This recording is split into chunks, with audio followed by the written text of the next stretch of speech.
25 Ways to Win with People. How to Make Others Feel Like $1 Million. Written by John C. Maxwell and Les Parrott, and copyrighted by John C. Maxwell. This abridged audiobook was published by Nelson Business, a division of Thomas Nelson Publishers, Nashville, Tennessee. John Maxwell, known as America's expert on leadership, speaks in person to hundreds of thousands of people each year. He has communicated his leadership principles to Fortune 500 companies, the United States Military Academy at West Point, and sports organizations such as the NCAA, the NBA, and the NFL. Maxwell is the author of over 30 books, including the 21 Irrefutable Laws of Leadership and Developing the Leader Within You, both of which have sold more than 1 million copies. Les Parrott is a professor of clinical psychology at Seattle Pacific University. He has written several books with his wife Leslie, including Saving Your Marriage Before It Starts and Becoming Soulmates. Chapter 1. Start with yourself. If you want to win with people, you've got to be a winner yourself, or at the very least be on your way to becoming one. There's no avoiding this simple fact. Let me say it straight. If you try to practice the ways of winning with people that you are about to learn in the following chapters before you give serious attention to how you could become a winner yourself, you'll be sorely disappointed. However, if you will first take the time to focus on yourself, you'll soon be ready to focus on others. 1. You can't be happy without being healthy. Psychology used to think it was critical to focus on and then eliminate negative emotions. We now know there is a better way. A new generation of research has shifted psychology's primary analysis from that of misery to an understanding of wellness. The new research reveals that you can't be happy simply by being unencumbered by depression, stress, or anxiety. No, you can't be happy unless you are healthy. And there's a lot more to health than not being sick. Emotional health is more than the absence of dysfunctional emotions. Emotional health is at the center of winning with people. Secondly, you can't give what you don't have. Like every other psychologist in training, when I first began my graduate education, I was urged to get into psychotherapy myself. Les, my advisor, said, as a psychologist, you will only be able to take a person as far as you have gone yourself. Why? Because you cannot give what you do not have. You cannot enjoy others until you enjoy yourself. The bottom line, if you are not becoming a winner, you will find it almost impossible to win with others. But here's the good news. Your desire and attempts to win with others help to make you a winner. Everyone has little anxieties and insecurities. If I were to ask you to describe a winning person, a person who is whole and healthy, you might say something about this person being confident, warm, kind, stable, giving, and so on. And you'd be right in a sense. But there's more to becoming a winner than having a list of enviable attributes. Being a winner comes down to one thing, your value. Winners are valuable. Ask any star athlete or gold medalist who has just signed a multi-million-dollar endorsement deal. But truth be told, being a winner in the purest sense of the word has nothing to do with your performance, your salary, or your earning potential. It has to do with your value and whether or not you have owned it. When you embrace your own personal value, when you are secure in who you are, then you have become a winner. Here are just a few ways of doing that. Recognize your value. I was on a speaking platform with my friend Gary Smalley when he did something that captivated the crowd. Before an audience of nearly 10,000 people, Gary held out a crisp $50 bill and asked them, who would like this $50 bill? Hands started going up everywhere. I'm going to give this $50 to one of you, he said, but first let me do this. He proceeded to crumple up the bill. Then he asked, who still wants it? The same hands went up in the air. Well, he continued, what if I do this? He dropped it on the ground and started to grind it into the floor with his shoe. He picked it up, all crumpled and dirty. Now, who still wants it? Again, hands went into the air. You have all learned a valuable lesson, Gary said. No matter what I do to the money, you still want it because it doesn't decrease in value. It is still worth $50. Gary's simple illustration underscores a profound point. Many times in our lives, we are dropped, crumpled, and ground into the dirt by the decisions we make or the circumstances that come our way. We may feel as though we are worthless, insignificant in our own eyes and in the eyes of others. But no matter what has happened or what will happen, we never lose our value as human beings. Nothing can take that away. Never forget that. Accept your value. How many times have you heard people say, "He has issues"? What they mean is that the person is stuck. The person is not healthy. He's got a hang-up. He's uncomfortable in his own skin. It's what we psychologists are getting at when we talk about self-acceptance. Let's face it, all of us walking around on this planet have insecurities and issues that we wish we could change about ourselves. But certain things we can't. Some things about us just are. Maybe you weren't born with the kind of looks you would like, or you aren't as tall as you desire. Your genes dealt you a hand that you've eventually got to accept. Either that, or you reject your personal value and spend your days trying to compensate for your insecurities. You become hung up, stuck on not being dealt a better hand. Increase your value.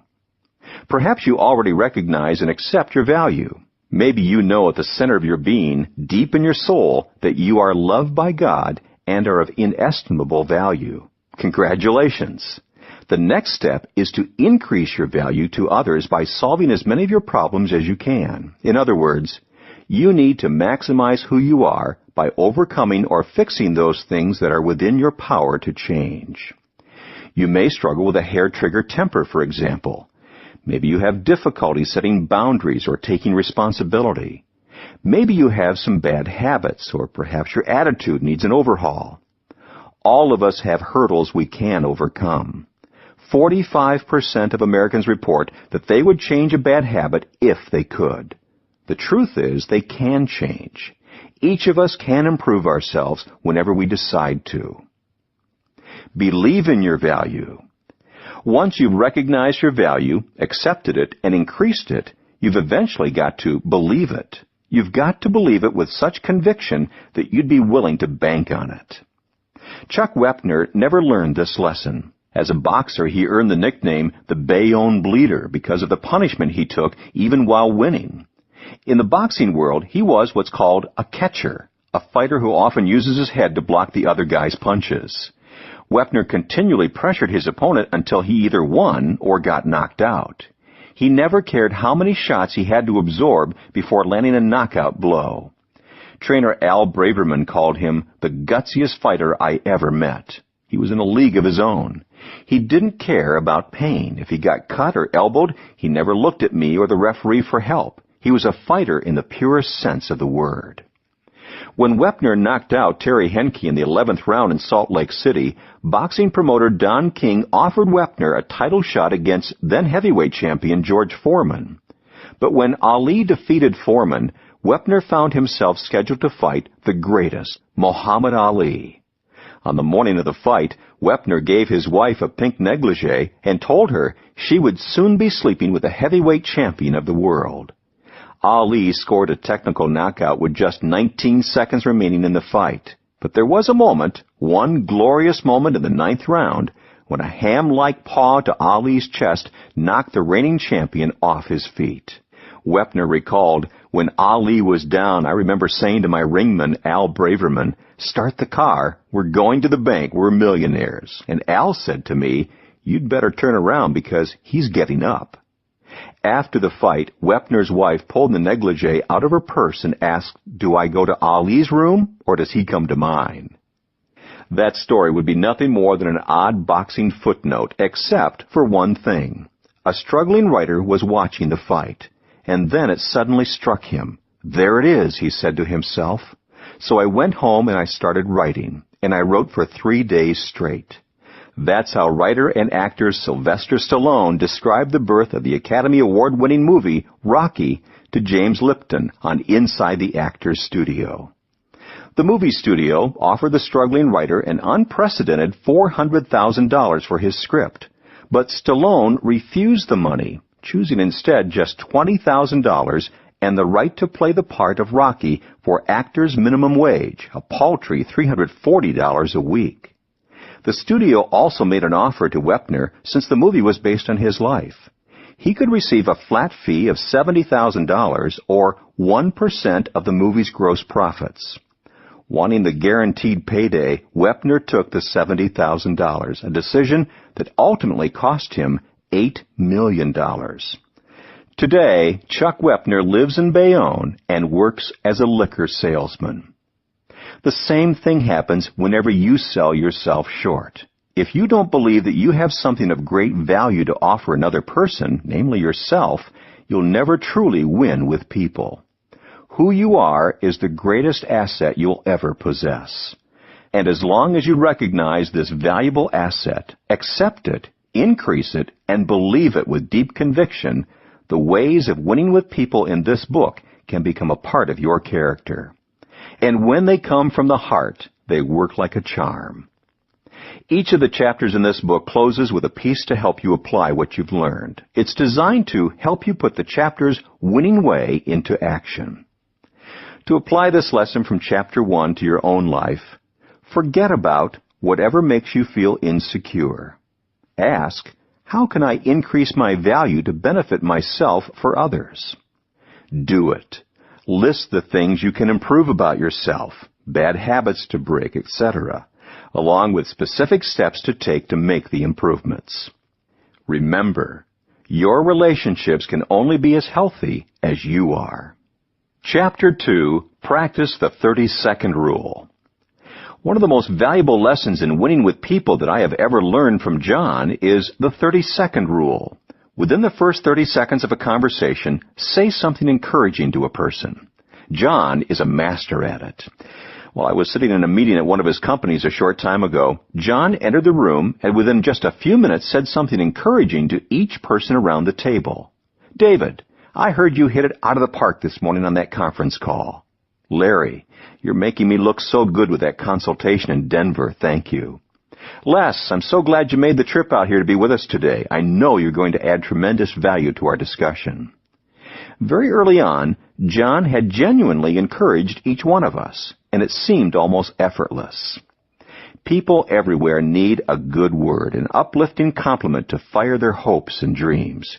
It takes very little effort to do, but it really lifts people up. John, when most people meet others, they search for ways to make themselves look good. The key to the 30-second rule is reversing this practice. When you make contact with people, instead of focusing on yourself, search for ways to make them look good. Every day before I meet with people, I pause to think about something encouraging I can tell them. What I say can be one of many things. I might thank them for something they've done for me or for a friend. I might tell others about one of their accomplishments. I might praise them for personal quality they exhibit. Or I might simply compliment their appearances. The practice isn't complicated, but it does take some time, effort, and discipline. The reward for practicing it is huge because it really makes a positive impact on people. Psychologist Henry H. Goddard conducted a study on energy levels in children using an instrument he called the ergograph. His findings are fascinating. He discovered that when tired children were given a word of praise or commendation, the ergograph showed an immediate upward surge of energy in the children. When the children were criticized or discouraged, the ergograph showed that their physical energy took a sudden nosedive. You may have already discovered this intuitively. When someone praises you, doesn't your energy level go up? And when you're criticized, doesn't that comment drag you down? Words have great power. What kind of environment do you think you could create if you continually affirm people when you first came into contact with them? Not only would you encourage them, but you would also become an energy carrier. Whenever you walked into a room, the people would light up. You would help to create the kind of environment everyone loves. Just your presence alone would brighten people's day. The 30-second rule also instills motivation. Vince Lombardi, the famed Green Bay Packers football coach, was a feared disciplinarian, but he was also a great motivator. One day he chewed out a player who had missed several blocking assignments. After practice, Lombardi stormed into the locker room and saw that the player was sitting at his locker, head down, dejected. Lombardi mussed his hair, patted him on the shoulder, and said, "One of these days you're going to be the best guard in the NFL." That player was Jerry Kramer, and Kramer says he carried that positive image of himself for the rest of his career. "Lombardi's encouragement had a tremendous impact on my whole life," Kramer said. He went on to become a member of the Green Bay Packers Hall of Fame and a member of the NFL's All-50-year team. Everybody needs motivation from time to time. Using the 30-second rule helps encourage people to be and do their best. Never underestimate the power of motivation. One of the great side benefits of the 30-second rule is that it also helps you. You can't help others without also helping yourself. If you want others to feel good about themselves and to feel glad every time they see you, then practice the 30-second rule. To apply John's teaching to your own life, forget about searching for ways to make yourself look good. Instead, search for ways to make others look good. Ask, what positive, encouraging thing can I say to each person I will see today? Do it. Give everyone you meet the AAA treatment: attention, affirmation, and appreciation. Remember, within the first 30 seconds of a conversation, say something encouraging. Chapter 3. Let people know you need them. Less. One day I asked John the secret to getting people to join a team, and he told me it could be found in a single sentence: I can't do it without you. He went on to say that great leaders stumble when they believe people need them, instead of recognizing that the very opposite is true. Leaders can become great, said John, only when they realize that they are the ones who need people. John: the day I realized I could no longer do everything myself was a major step in my development as a person and as a leader. I've always had vision, plenty of ideas, and vast amounts of energy. But when the vision gets bigger than you really only have two choices: give up on the vision or get help. I chose the latter. No matter how successful you are, no matter how important or accomplished, you do need people. That's why you need to let them know that you cannot win without them. President Woodrow Wilson said, "We should not only use all the brains we have, but all that we can borrow." Why stop with just their brains? Enlist people's hands and hearts, too. Have you ever stopped to ask someone for directions? You roll down your car window and ask a passerby, "Can you tell me how to find Larry's Market?" Nearly every time people stop whatever they're doing and help if they can, even if it means crossing the street or standing in traffic. They may even repeat the directions a couple of times to make sure you get it. Why? Because whenever a person feels that he or she knows something you don't, it gives that person an ego boost. Everyone likes to be an expert, even if it's just for a moment. It gives them a great sense of superiority and of accomplishment when they help. That translates into an increased sense of self-worth, and it all stems from the universal need to be needed. People need to know they need people. It marks a big step in your development when you come to realize that other people can help you do a better job than you could do alone, said steel magnate and philanthropist Andrew Carnegie. Sadly, many people never achieve that level of maturity or insight. Some people still want to believe that they can achieve greatness alone. We all need people, and if we don't know it, we're in trouble. People need to know they are needed. Every human being longs for a life of significance. We all need to know we are needed and that what we offer to others is of value. People need to know that they helped. Whenever someone tells how valuable the people on my team are to them, I encourage them to tell the individuals who were so helpful. Why? Because people need to know that they helped someone. Good leaders make people feel that they're at the very heart of things, not at the periphery, says author and leadership expert Warren Bennis. Everyone feels that he or she makes a difference to the success of the organization. When that happens, people feel centered, and that gives their work meaning. It's not a sign of weakness to let others know you value them. It's a sign of security and strength.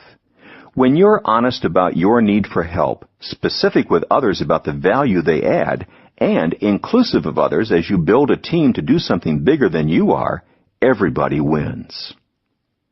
To apply John's teaching to your own life, forget about a prideful attitude that causes you to prove how capable you are without the help of others.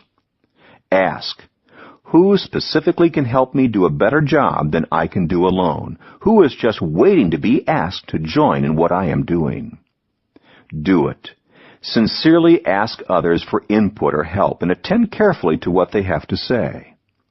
Remember, individuals who win with people make others feel that they are at the very heart of things, not at the periphery.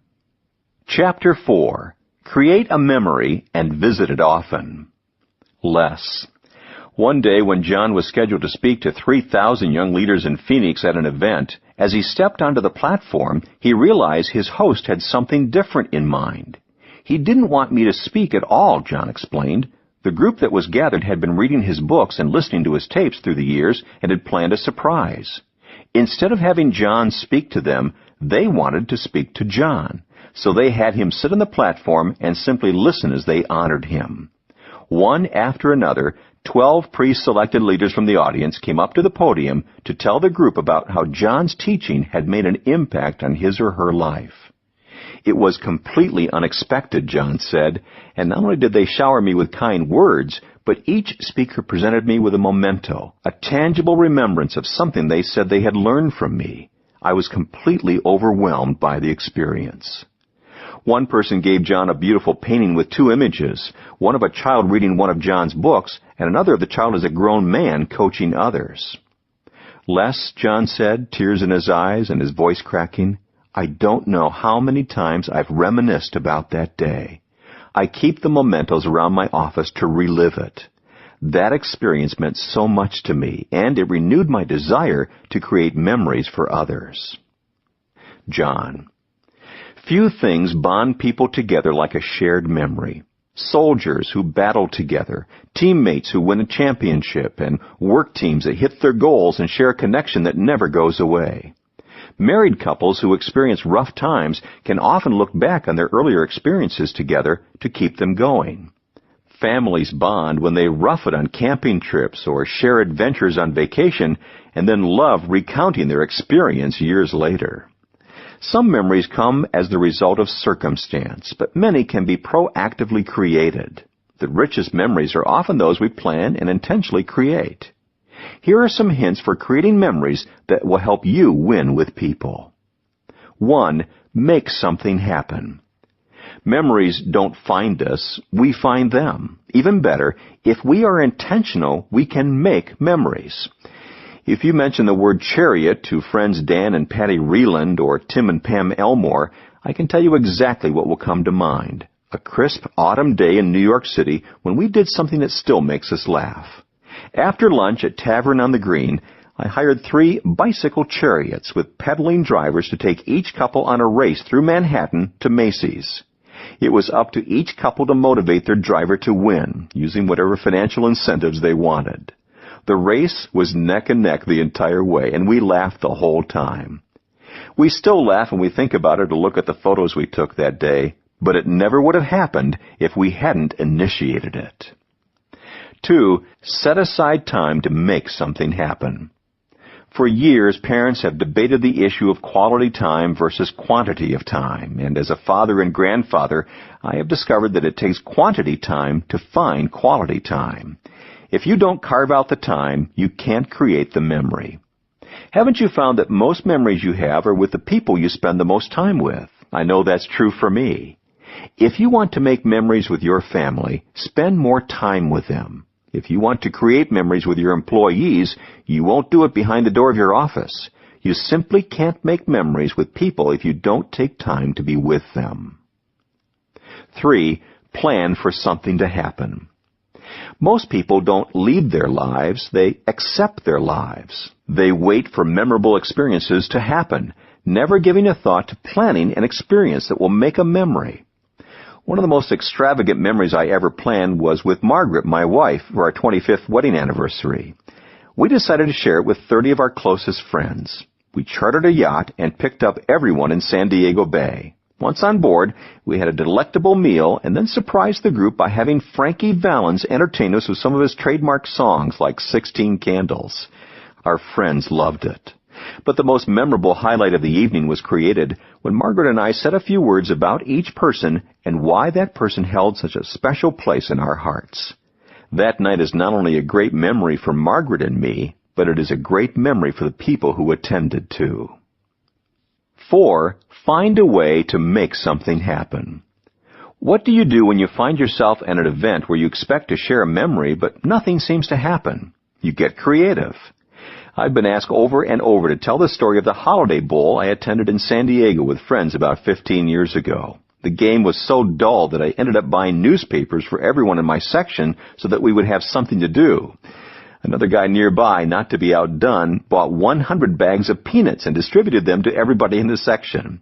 The two of us got a standing ovation, and soon the news crews were more focused on us than the game. I don't remember the score or much about the game, but it's a night I'll never forget. Neither will the buddies who went with me. 5. Show that something happened. Almost anything you do today will be forgotten in just a few weeks, says John Maxwell. The ability to retrieve a memory decreases exponentially unless boosted by artificial aids such as diaries and photographs. Don't you find that to be true?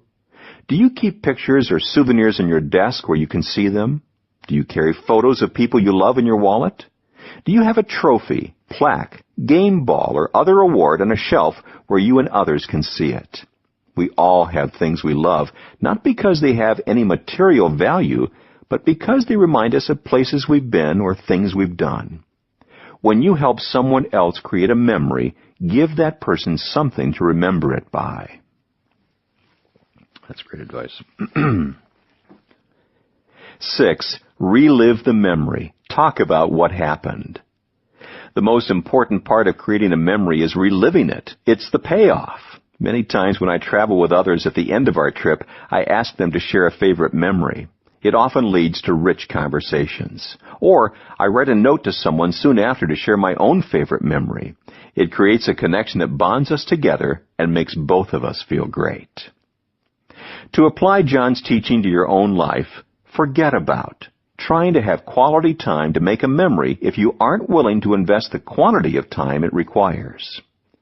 Ask, what memories have I already created with people in my life that we need to relive together? Do it. Plan an experience that will commemorate an achievement or milestone that people will talk about years from now, and don't forget to create a memento of it. Remember, we shouldn't wait for memories to happen to us. We need to make memories happen. Chapter 5. Compliment people in front of other people. John. The most fundamental and straightforward way of winning with people is to give them a compliment, a sincere and meaningful word of affirmation.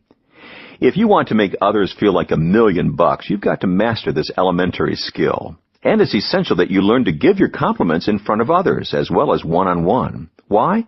Because that private compliment turned public instantly and dramatically increases in value. Here are reasons why that's so important. For one, people want to feel worthwhile in life. Everyone has an invisible sign hanging from his neck, says Mary Kay Ash. It says, "Make me feel important." Mary Kay drilled this principle into her sales team. She told them again and again, never forget this message when working with people. She knew compliments and affirmation were critical to enjoying success with others. And by the way, it's one of the reasons she was so successful. With her life savings of $5,000 and the help of her then 20-year-old son, she launched Mary Kay Cosmetics in 1963. The company now has more than 500,000 independent beauty consultants in 29 markets worldwide, and Mary Kay Inc. is ranked as one of the 100 best companies to work for in America.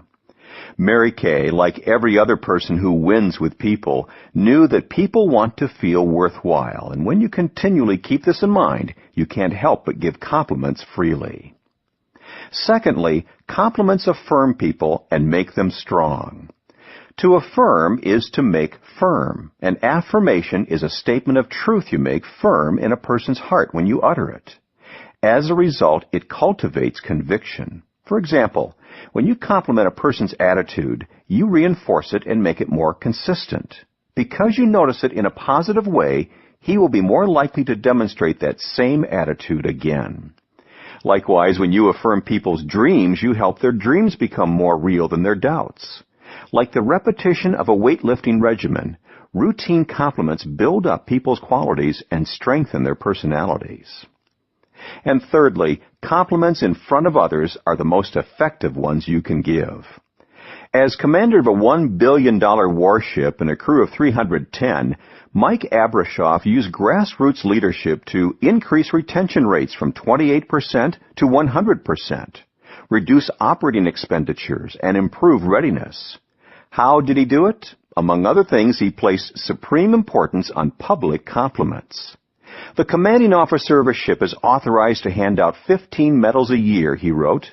I want to err on the side of excess, so I passed out 115. Nearly every time a sailor left his ship for another assignment, Captain Abrashoff gave him or her a medal. Even if they hadn't been star players, they got medals in a public ceremony as long as they had done their best every day.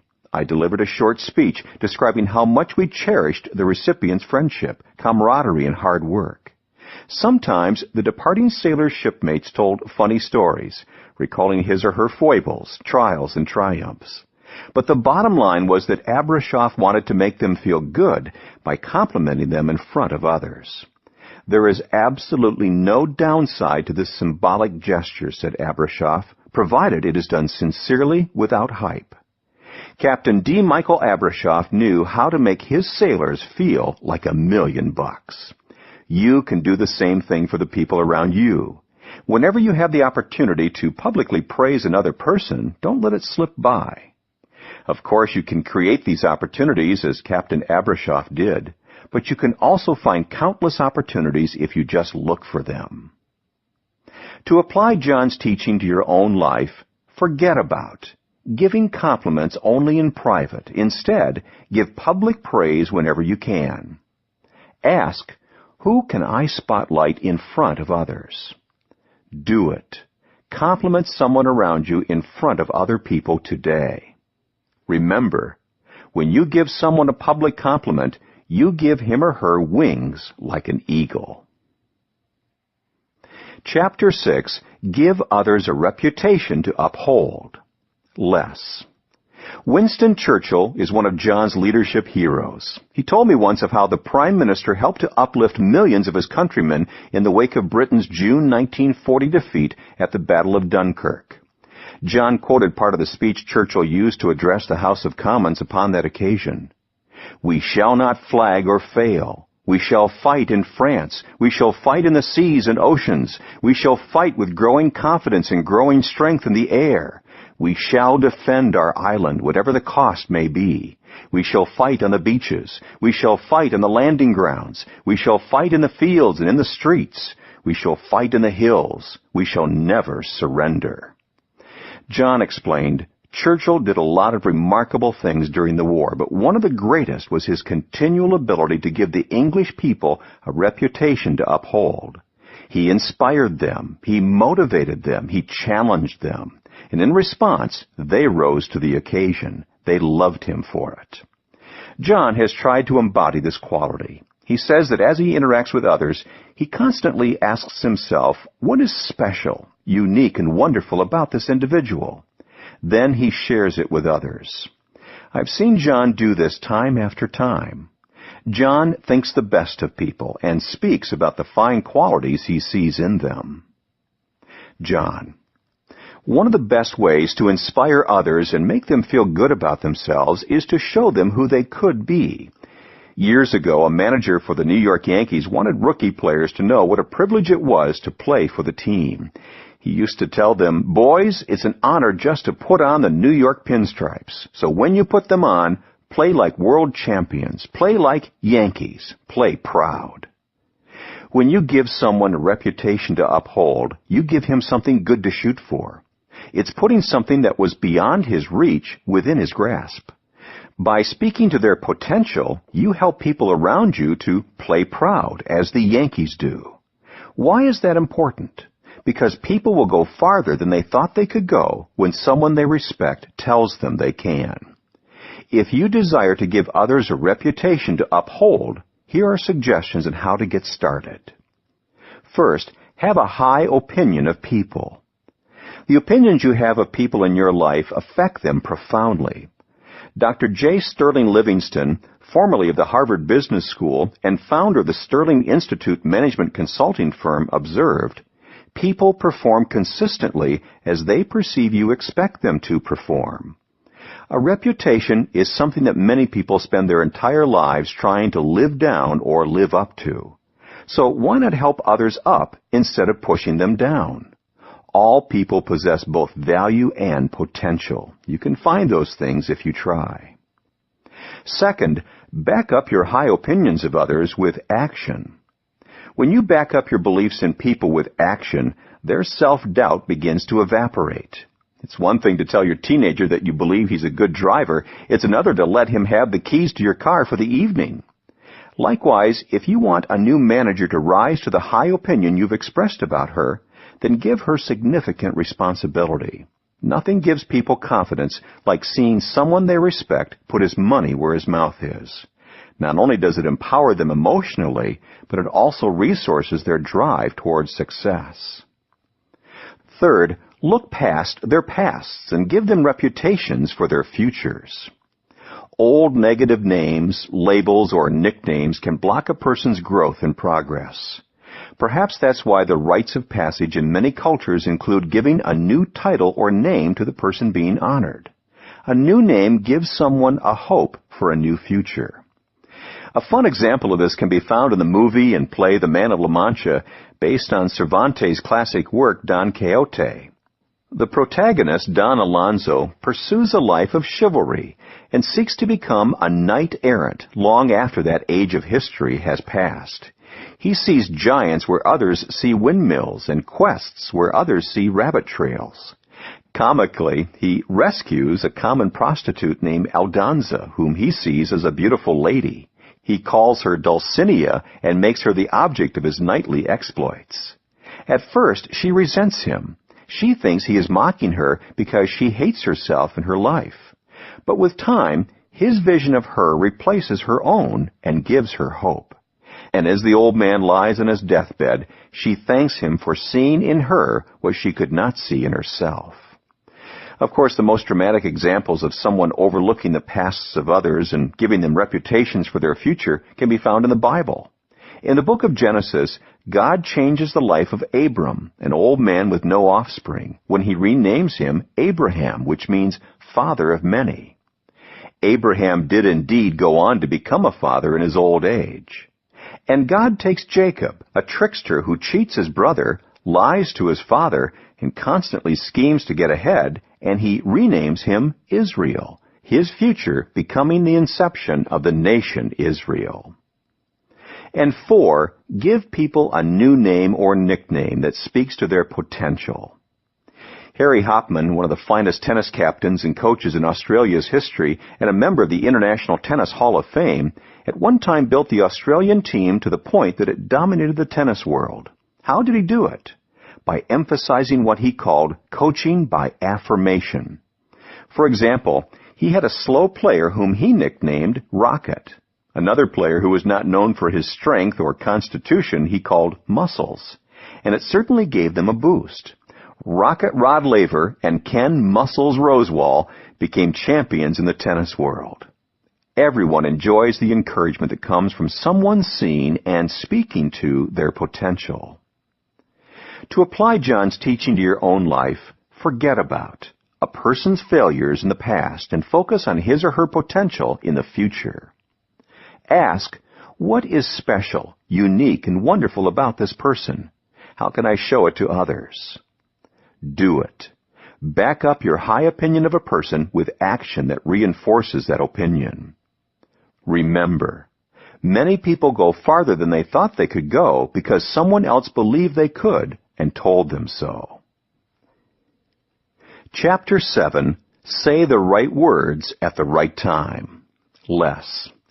Ask nearly anyone who knows John well, and he will tell you a story of a specific time when John said the right words to him at the right time. One of the most touching I heard while working on this book came from Dan Ryland, John's close friend and former right-hand man.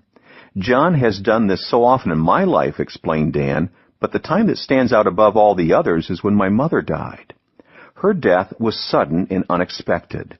Dan promptly got word to John, who was out of town at the time. John and Margaret quickly changed their plans and flew back home to San Diego. Dan recalled, John and Margaret came in the door of our house in Rancho San Diego, walked right up to me, gave me a big hug, and said, I love you. That was it. There's nothing anyone could have done that would have been better. People who have not been around John up close and personal are sometimes surprised to find out how good he is at saying the right words at the right time. They're used to his public persona as a speaker, where he also excels at communication and timing. But what they may not realize is that John is a genuine encourager who loves to help people and who really understands them both on and off stage. The right words at the right time are like a soothing breeze of encouragement. John. Most people recognize that words have incredible power, but saying the right words is not enough. Timing is crucial. Sometimes the best thing we can do for someone else is to hold our tongue. When tempted to give advice that's not wanted, to show off, to say, I told you so, or to point out another's error, the best policy is to say nothing. As 19th century British journalist George Sala advised, we should strive not only to say the right thing in the right place, but far more difficult, to leave unsaid the wrong thing at the tempting moment. When is it time to speak up? How can you best encourage others using the right words at the right time? Keep these thoughts in mind. First, be sensitive to time and place. It's said that during one of the last major offensives of World War II, General Dwight Eisenhower was walking near the Rhine and came upon a GI who seemed depressed. How are you feeling, son? He asked. General, the young man replied, I'm awful nervous. Well, Eisenhower said, you and I are a good pair then, because I'm nervous too. Maybe if we just walk along together, we'll be good for each other. The first key to saying the right thing at the right time is paying attention to the context. That is one of the secrets of successful communication to a large audience, and it is just as important when talking with someone one-on-one. King Solomon of ancient Israel was speaking to this truth when he wrote, like apples of gold in settings of silver is a word spoken in right circumstances. If you can learn to be sensitive to your setting, you've won half the battle in saying the right words at the right time. Secondly, say it from the heart. It's not just what you say and when you say it, it's also how you say it. A Peanuts comic strip shows Lucy saying to pianist Schroeder, do you think I'm the most beautiful girl in the world? Naturally, she has to ask several times in different ways until Schroeder, to be finally rid of her, says, yes. Lucy mopes disconsolately and comments, even when he says it, he doesn't say it. People can tell the difference between hollow words and something that is said from the heart. Saying the right words at the right time can do more than just make a person feel good in the moment. It can have an impact that is positive and lasting. Painter Benjamin West said that he loved to paint as a youngster. When his mother left the house, he would get out the oils and try to paint. One day when he pulled out paints, brushes, paper, and various other implements, he made quite a mess. When he realized his mother would be home soon, he tried desperately to get everything cleaned up, but he didn't make it. When she walked into the room, he expected the worst. West said that what she did next completely surprised him. She picked up his painting, looked at it, and said, my, what a beautiful painting of your sister. She gave him a kiss on the cheek and walked away. With that kiss, West said, he became a painter. I don't know what kind of experience you had growing up. Perhaps, like me, you had parents who understood the power of encouragement. If not, what would you have given to have someone speak into your life at the right time, a parent, teacher, coach, or pastor? Whether or not you received it then, you can give it now. Look for opportunities to uplift others with your words. It just might change their lives. To apply this teaching in your own life, forget about what you want to say and focus on what the other person needs to hear. Ask, what would I want to hear if I was in this person's shoes? Do it. Change someone's day or maybe even his entire life by saying the right words at the right time from the heart. Remember, like apples of gold and settings of silver is a word spoken in the right circumstances. Chapter 8, Encourage the Dreams of Others. John. I consider it a great privilege when people share their dreams with me. It shows me a great deal of courage and trust. And at that moment, I'm conscious that I have great power in their lives. That's no small matter. A wrong word can crush a person's dream. The right word can inspire him or her to pursue it. If someone thinks enough of you to tell you about his or her dreams, take care. Actress Candice Bergen commented, "Dreams are, by definition, cursed with short lifespans." I suspect she said that because there are people who don't like to see others pursuing their dreams. It reminds them of how far they are from living their own dreams.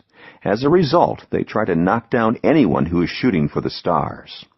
By talking others out of their dreams, critical people excuse themselves for staying in their comfort zones. Never allow yourself to become a dream killer. Instead, become a dream releaser. Even if you think another person's dream is far-fetched, that's no excuse for criticizing them. Have you given up on one of your dreams? Have you buried a hope that once looked bright and gave you energy? If so, what did it do to you? Norman Cousins, former editor of the Saturday Review and adjunct professor of psychiatry at UCLA, believed, "Death is not the greatest loss in life. The greatest loss is what dies inside of us while we live." Because dreams are at the center of our souls, we must do everything in our power to help turn dreams into reality. That is one of the greatest gifts we can ever give. How can you do it? Follow these 6 steps. 1. Ask them to share their dream with you. Everyone has a dream, but few people are asked about it. 2. Affirm the person as well as the dream. Let the person know that you not only value his or her dream, but that you also recognize traits in that individual that can help him or her achieve it. 3. Ask about the challenges they must overcome to reach their dream. Few people ask others about their dreams. Even fewer try to find out what kinds of hurdles the person is up against to pursue them. 4. Offer your assistance. No one achieves a worthwhile dream alone. You'll be amazed by how people light up when you offer to help them achieve their dream. 5. Revisit their dream with them on a consistent basis. If you really want to help others with their dreams, don't make it a one-time activity you mark off your list. Check in with them to see how they're doing and to lend assistance. 6. Determine daily to be a dream booster, not a dream buster. Everyone has a dream, and everyone needs encouragement. Set your mental radar to pick up on others' dreams and help them along. There is no telling what might happen if you were to begin encouraging the dreams of the people around you. When you come to the end of your life, wouldn't you love to be the person about whom others say, "I succeeded because this person believed in me when nobody else did"? Start encouraging others. The more you do, the more they will share their dreams with you, and the greater chance you will get to watch them bloom. To apply John's teaching to your own life, forget about critiquing another person's dream. Instead, affirm his lofty vision and his pursuit to realize it. Ask, who can I encourage today in reaching their dreams? Do it. Offer specific help in bringing another person closer to making his or her dream a reality. Remember, when a person shares his or her dream with you, it's at the center of that person's soul. Chapter 9. Pass the credit on to others. Less. Some time ago, John and I were both speaking at a conference in Virginia, and between sessions I asked him to pinpoint a publishing highlight in his career. "That's a tough one, Les," he told me. "I've been blessed in ways I could have never anticipated." Surely something stands out, I gently pressed. Well, when the 21 Laws of Leadership sold 1 million copies, Thomas Nelson, the publishing house, hosted a celebration banquet for about 120 people from their company and Enjoy to mark the occasion. They gave me some beautiful gifts that night, including these. John pulled up the sleeve of his jacket and pointed to the gold cufflinks he was wearing, each one bearing the number 21. What an honor that evening was. Sometime later, I spoke to a few of the people who attended that banquet. One of them said that when John got up to address everyone, John expressed his gratitude and quickly started crediting the people who had helped make it happen. He told how Victor Oliver had come up with the original concept for the book and had provided the title. He credited a group of key leaders at Enjoy who had helped him hone the laws. He thanked Charlie Wetzel, his writer, for being the book's wordsmith. He thanked Ron Land of Thomas Nelson and Enjoy's Kevin Small and his team for putting together the book tour that helped put the 21 Laws on the New York Times bestseller list. He thanked publisher Mike Hyatt, the Nelson sales and marketing staff, the booksellers, and many other individuals, including his parents. By the time John finished, there wasn't a dry eye in the room. John. I'll never forget that night in Orlando. When I wrote my first book in 1979, I never dreamed that anything I wrote would sell 1 million copies. As Margaret and I went back to our hotel room, she asked me what I considered to be the highlight of the banquet.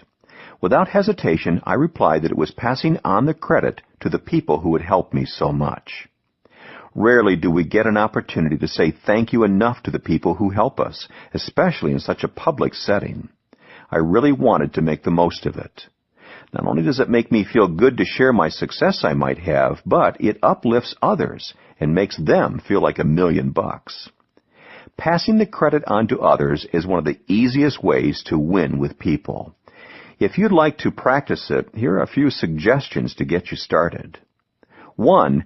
Check your ego at the door.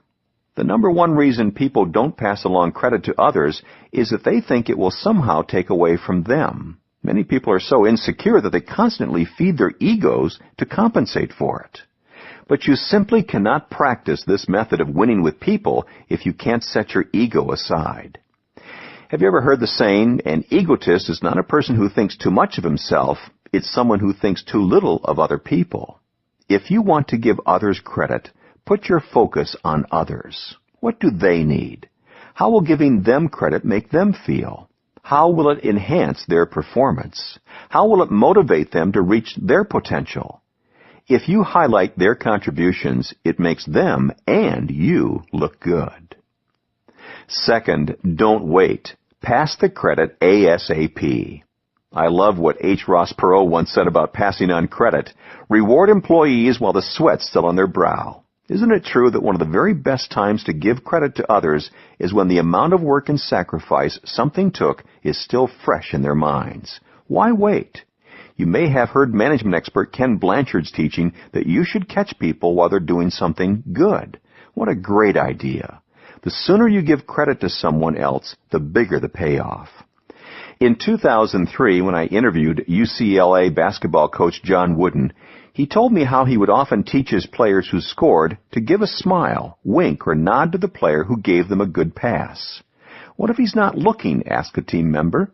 Wooden replied, I guarantee he'll look. Everyone enjoys having his contribution acknowledged. Third, say it in front of others. When you give credit to others in front of their peers and loved ones, the value of your compliment multiplies. 4. Put it in print.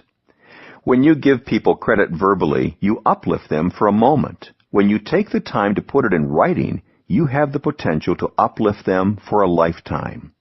People put plaques on their walls as reminders of their achievements. They save and cherish letters containing recognition and praise for things they've done. Deep down, everyone wants to make a difference, and some days, everyone is in need of some encouragement. I have a file in my office with letters and notes that have special significance for me. Every now and then I'll pull out the file and read some of the things people I respect have told me. It allows me to relive that moment of encouragement. It's said that even President Abraham Lincoln used to carry in his pocket a newspaper clipping extolling his accomplishments as president. He was one of the finest leaders in our nation's history, yet he desired something to keep his spirits up. Please don't underestimate the impact that an article, a public notice, or a personal note can make. What takes you only a few minutes to write may be something that inspires another person for decades. And finally, only say it if you mean it. It may seem obvious, but I want to go ahead and say it anyway so I'm not misunderstood. You should never say something you don't believe just to uplift someone. If you're not sincere, you don't make people feel good. You make them feel like they're being schmoozed. When you pass credit on to others, you need to do it from the heart. To apply John's teaching to your own life, forget about your ego. Focus on the people around you and the credit they deserve. Ask, who has made me more successful than I would have been on my own? Do it. Publicly pass along credit for a successful endeavor to as many people as you can. Remember, if each of us were to confess our most secret desire, we would say, I want to be praised. Chapter 10, Offer Your Very Best. John. For years, I've been invited to be the keynote speaker for organizations at their special events. It's something I really enjoy. Communicating to an audience energizes me. It would be easy for me to wing it and do a canned speech that I have done elsewhere before, but I never do that because I don't believe it would serve them well. Instead, I spend time researching the company. I find out as much as I can about the particular event they've planned and what they desire to accomplish. Why would I do such work when I wouldn't need to in order to be successful? Because I have a goal every time I speak. After I'm done communicating with the audience, I want the person who invited me to speak at the event to say, "You exceeded our expectations. I want to deliver for them, and then some." Perhaps you are someone who already possesses an offer your best mindset. If so, I commend you, and I want to encourage you to maintain that attitude. If not, I hope the following thoughts will help you develop that mindset. We are most likely to give our best to those we love and respect.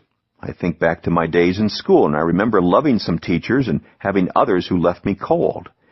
I know that I always did my best for the teachers I liked, and for the others I did only what was needed to get a grade. Later, I realized that my off and on efforts frequently hurt my relationships with others as well as my potential for success. But then I discovered the antidote.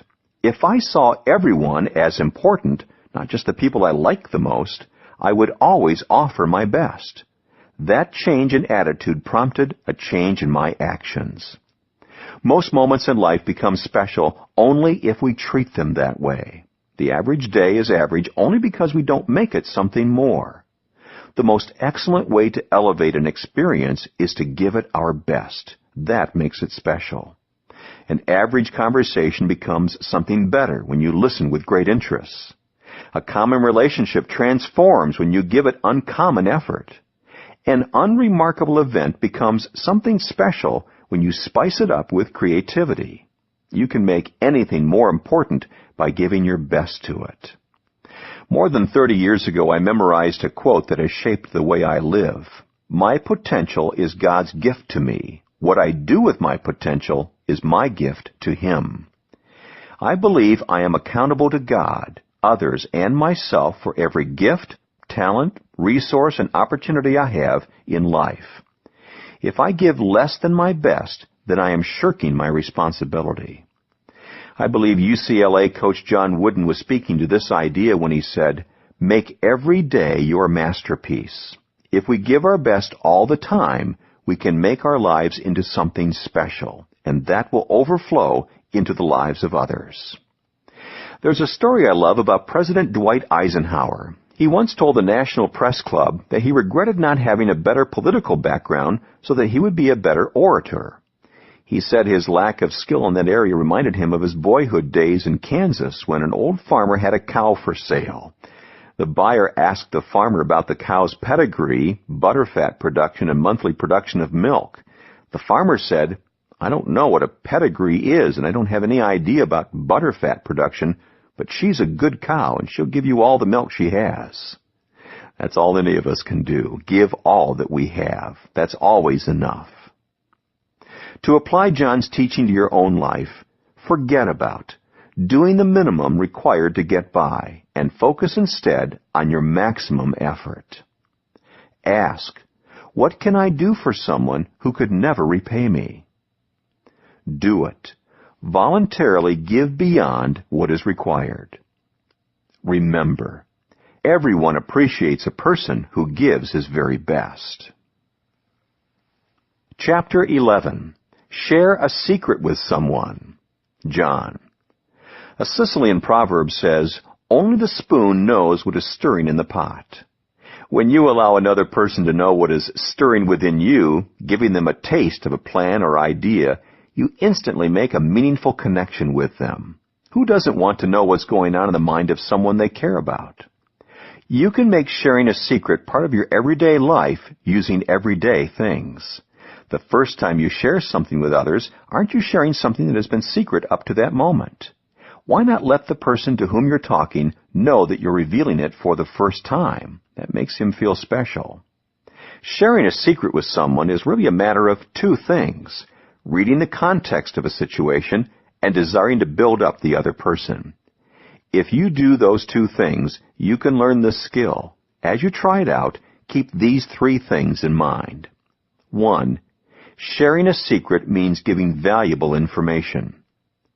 When you share a secret, the information needs to be something that the people you're talking to care about. It plays to their interests or meets a felt need they possess. For example, 2 experienced deep-sea fishermen decided to go ice fishing.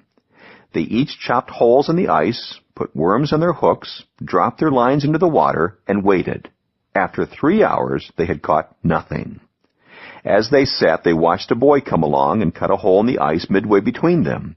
He put a worm on his hook, dropped his line into the water, and almost instantly he caught a fish. The boy repeated the process and quickly had a catch of more than a dozen fish. The 2 other fishermen watched and were flabbergasted. Finally, one of the men approached the boy and said, "Young man, we've been here for more than 3 hours and haven't caught a single fish. You've caught at least a dozen in just a few minutes. What's your secret?" The boy mumbled an answer, but the man didn't catch a word of it.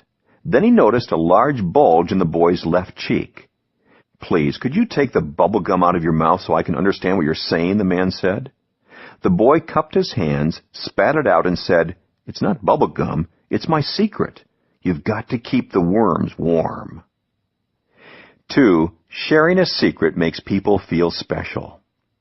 Letting people in on something always boosts their egos, but the secret doesn't always have to be dramatic to have a positive effect.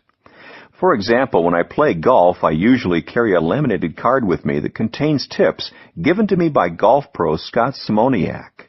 Occasionally, if a friend in the group is not playing well, I'll pull him aside and say, "I want to share a secret with you that has really helped my golf game."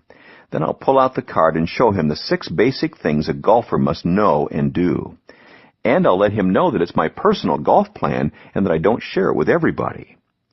How does it make you feel when you know that you're the first person being told something? I know it makes me feel special. That's one of the reasons my wife Margaret and I practice telling each other first about many of the things that happen to us during the day. To help me do that, I carry a note card or a small pad and jot things down I want to tell her. Anything I write down, I save to tell her first. It leads to special times together every day. 3. Sharing a secret includes others in your journey. The bottom line on sharing a secret with others is that it is an act of inclusion. It invites others into your life, into your experience. It includes them in your success. When I speak to an audience, whether it's a round table of executives or an arena full of people, I intentionally use inclusive language. I let people in on my personal journey. And when I'm revealing something I've not previously said publicly, I let them know that I'm doing so. It communicates to people that I care about them and want to help them. When you share a secret with others, you are doing far more than imparting mere information. You are increasing the odds of a closer relationship. To apply John's teaching to your own life, forget about hoarding information for yourself. Ask, Whom can I benefit most by letting them in on some otherwise private information? Do it. Find someone to let in on a secret today. Remember, sharing a secret with someone is bound to boost their self-esteem. Chapter 12. Mine the gold of good intentions. Less. Do you ever struggle to give people the benefit of the doubt, to mine the gold of their good intentions? I know I do, especially when I think they've dropped the ball or tried to hurt me. But if you're like me, you also know that this tendency can be a costly interpersonal mistake if you want to win with people. So when I confessed this faux pas to John one day, he immediately identified with what I said. But he also told me how he had learned to give people the benefit of the doubt. He watched his mother. Mom knew my heart, and she always evaluated my behavior in light of it, John explained. Today when I say to someone, I didn't mean to do that, I often wish that they would mine the gold of my good intentions, like my mom did. Her ability and willingness to do this in my life was a tremendous gift, and it's helped me to give the benefit of the doubt to others. Are you saying your mom looked past all your mistakes? I asked. John laughed. Definitely not. Like every other kid, I got my fair share of reprimands, and trust me, I deserved them. But Mom never seemed to jump to conclusions with me. She never assumed the worst. Instead, she always assumed the best. And that's the key to cultivating this quality. You see, John continued, it did many things for me. He counted them off. It allowed me to draw close to her. It made her approachable. It brought out the best in me, and it taught me how to do this for others. Okay, John, I asked as I consider his words, do you think that a person who wasn't raised in a home where this kind of quality was modeled is going to have a tougher time doing this for others? Les, I don't really think so, he said. Sure, a person whose home life wasn't positive won't have seen it modeled, so that person may not do it naturally. But when it comes right down to it, giving others the benefit of the doubt is a choice. And I've seen a lot of people who grew up with few advantages rise above that and become winners in every sense of the word. That gives everyone hope. John. First, let's start by being honest. Not everyone has pure intentions. Occasionally, people will take advantage of you. They have in my life, and they will in the future. But because I assume the best in others, so many people have done so many wonderful things for me that I literally cannot count them all. I've found that when I'm suspicious of others, it causes me to display wrong behavior toward them, and it actually makes any interaction with them worse. In general, you get what you expect from others. So I've chosen to take the high road, expect the best, and be blessed most of the time. If you desire to do the same, then the first thing you need to do is check your attitude. How do you see others?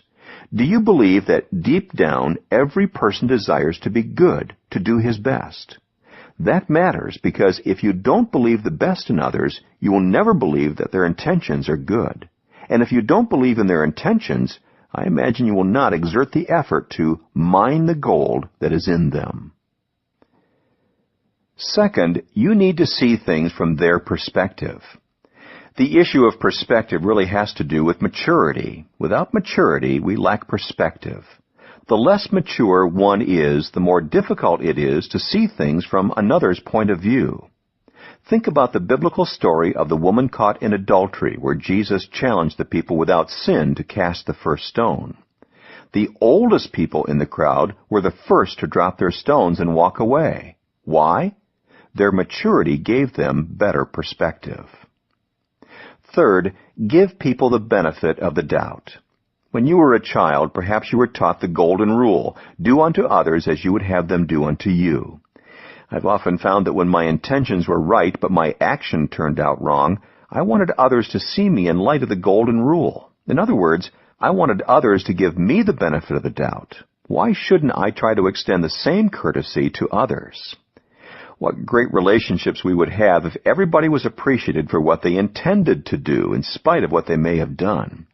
When you give someone the benefit of the doubt, you are following the most effective interpersonal rule that has ever been written.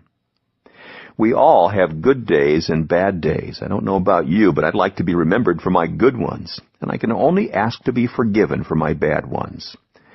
Fuller Theological Seminary professor David Augsburger says, "Since nothing we intend is ever faultless, and nothing we achieve without some measure of finitude and fallibility we call humanness, we are saved by forgiveness. If you desire to mine the gold of good intentions in others, then forgiveness is essential. And it's rarely a one-time thing. Civil rights leader Martin Luther King Jr. was right when he said, 'Forgiveness is not an occasional act. It is a permanent attitude.' And remember, it is with the attitude with which you judge others that you will also be judged. If you mine the gold of good intentions in your relationship with others, then people will more likely do the same for you." To apply John's teaching to your own life, forget about justice. Instead, focus on grace and forgiveness. Ask, how would I feel and what would I do if I were in this person's shoes? Do it. Practice the golden rule by appreciating what others intend, not only what they do, just as you would like for them to do with you. Remember, if I fail to believe in the best of others, I will not give the effort to mine the gold contained in them.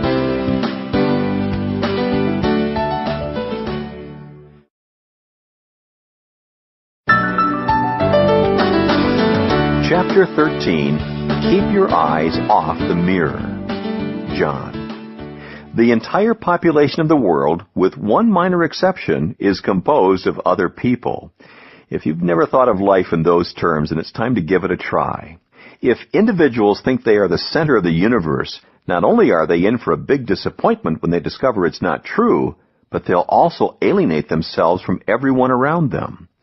I've never met a person that truly wins with other people who has not mastered the ability to keep his eyes off the mirror and serve others with dignity. Most people would readily admit that unselfishness is a positive quality, and even the most egocentric individual possesses the desire deep down to help others. The problem sometimes is changing our behavior so that we get in the habit of focusing on others instead of on ourselves. Here are a few thoughts to help you remember to keep your eyes off the mirror. If you grew up in the 1950s and 60s, you may remember Danny Thomas, the entertainer who starred in the TV show Make Room for Daddy. Thomas observed, "All of us are born for a reason, but all of us don't discover why. Success in life has nothing to do with what you gain in life or accomplish for yourself. It's what you do for others." Not only did Thomas believe that, but he also lived it. As a successful entertainer and television star, he could have done nothing but enjoy the benefits of his achievement. But he desired something more. He founded St. Jude's Hospital, a research facility that focuses on treating children who suffer from catastrophic diseases. And Thomas dedicated much of his life to supporting it. It helped him enjoy a greater purpose. Continual focus on yourself can actually drain you of energy, while focusing on others can have the opposite effect. My friend Bill McCartney knew this back when he was head football coach for the University of Colorado Buffaloes. Coach Mack had heard that most people spent 86% of their time thinking about themselves, but only 14% of their time thinking about others. Yet he knew instinctively that if his players focused their attention on someone they cared about instead of just on themselves, a whole new source of energy would be available to them. In 1991, Coach Mack decided to use this information when he was facing a great challenge. Colorado was scheduled to play its arch rival, the Nebraska Cornhuskers, on Nebraska's home turf. The problem was that Colorado had not won a game there in 23 years. But Coach McCartney believed in his team and looked for a way to inspire them to achieve. In the end, he decided to appeal to their love of others. He did it by challenging each player to call an individual he loved and tell that person he was dedicating the game to him or her. Coach Mack also encouraged the players to ask that person to watch every play, knowing that every hit, every tackle, every block, and every score was being dedicated to him or her. Coach Mack also took one more step. He arranged to distribute 60 footballs with the game's final score written on them, so that each player could send a ball to the individual he had chosen. The Colorado Buffaloes won the game. The final score written on the footballs was 27-12. I'm told that psychological research shows that people are better adjusted and more likely to feel content if they serve others. Serving others actually cultivates health and brings about happiness. You can actually help yourself by helping others. Remember that, and it will help you to take and keep your eyes off the mirror. To apply John's teaching to your own life, forget about trying to find happiness by tending to your own needs first. Ask, what can I do to forget myself and focus on others? Do it. Set your needs aside and do something specific today that will help you keep your eyes off the mirror. Remember, success in life has everything to do with what you do for others. Chapter 14. Do for others what they can't do for themselves. John. Ambassador and poet Henry Van Dyke observed, "There is a loftier ambition than merely to stand high in the world. It is to stoop down and lift mankind a little higher." What a great perspective. Doing for others what they can't do for themselves is really a matter of attitude. I believe that whatever I've been given is to be shared with others. And because I have an abundance mindset, I never worry about running out myself. The more I give away, the more I seem to get to give away. No matter how much or how little you think you have the ability to do for others what they cannot do for themselves. Exactly how you do that will depend on your unique gifts, resources, and history. However, you can approach the task by thinking in terms of 4 areas. 1. Introduce others to people they can't know on their own. My dad, Melvin Maxwell, has done many incredible things for me during the course of my life. One of the things that impacted me most was his introducing me to great men. As a teenager, I met Norman Vincent Peale, E. Stanley Jones, and other great men of the faith. And because I had declared my intention to go into the ministry, my father asked these great preachers to pray for me. I can't express in words what that did for me. Today, I am often in a position to do for others what my father did for me. I love introducing young people to my heroes. I love helping people make business contacts. There are often times when I meet someone, and as we talk, it just hits me. I need to introduce this person to so-and-so. That can mean walking somebody across the room, making a phone call in his or her behalf, or arranging a meeting. Several years ago, I was talking to Ann Byler, the founder of Auntie Anne's Pretzels, and she mentioned in passing that Chick-fil-A's founder, Truett Cathy, was one of her heroes. Since I knew Truett, I offered to introduce them to each other. I hosted a dinner party for them at my house, and it was a great night. Please don't get the impression that you have to know someone famous to help others in this area. Sometimes it's as simple as introducing one friend to another or one business associate to another. Just make connections. Be the bridge in people's relationships with others. 2. Take others to places where they can't go on their own. It seems that during the first half of my career, if I got to go anywhere of value to me, it was because someone invited me. Dozens of times I've had experiences that I could not have gained access to on my own. I've gone to ball games, played golf courses, seen churches, attended conferences, and visited countries that appeared to be beyond my reach. You may have the power to give someone an experience that seems inaccessible to them. If you can't help a friend or colleague, then start with your own family. Take your children places they could not go on their own. There's no telling what kind of positive impact it will make. 3. Offer others opportunities they can't reach on their own. Nearly 25 years ago, Professor C. Peter Wagner of Fuller Seminary invited me to speak to audiences of pastors around the country about leadership.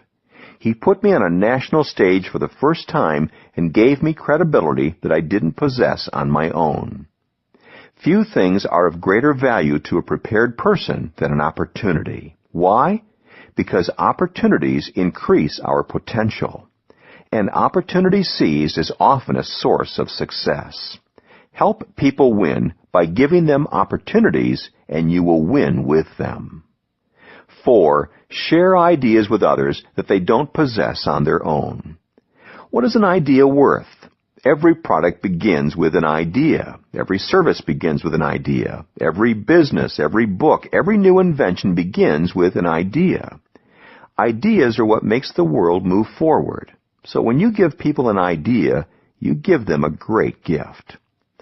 One of the things I love about writing books is the process that it takes me through. It usually starts with a concept that I'm anxious to teach. I get a few ideas down on paper, and then I call together a group of good creative thinkers to help me test the concept, brainstorm ideas, and flesh out the outline. Every time we've done this, people have given me great ideas that I never would have come up with on my own. I have to say, I'm very grateful. One of the things I enjoy most about creative people is that they love ideas, and they always seem to have more coming. The more they give away, the more new ideas they seem to have. Creativity and generosity feed each other. That's one of the reasons I'm never reluctant to share ideas with others. I'm convinced that I will run out of time long before I run out of ideas. It's better to give some away and contribute to another person's success than to have them lying dormant in me.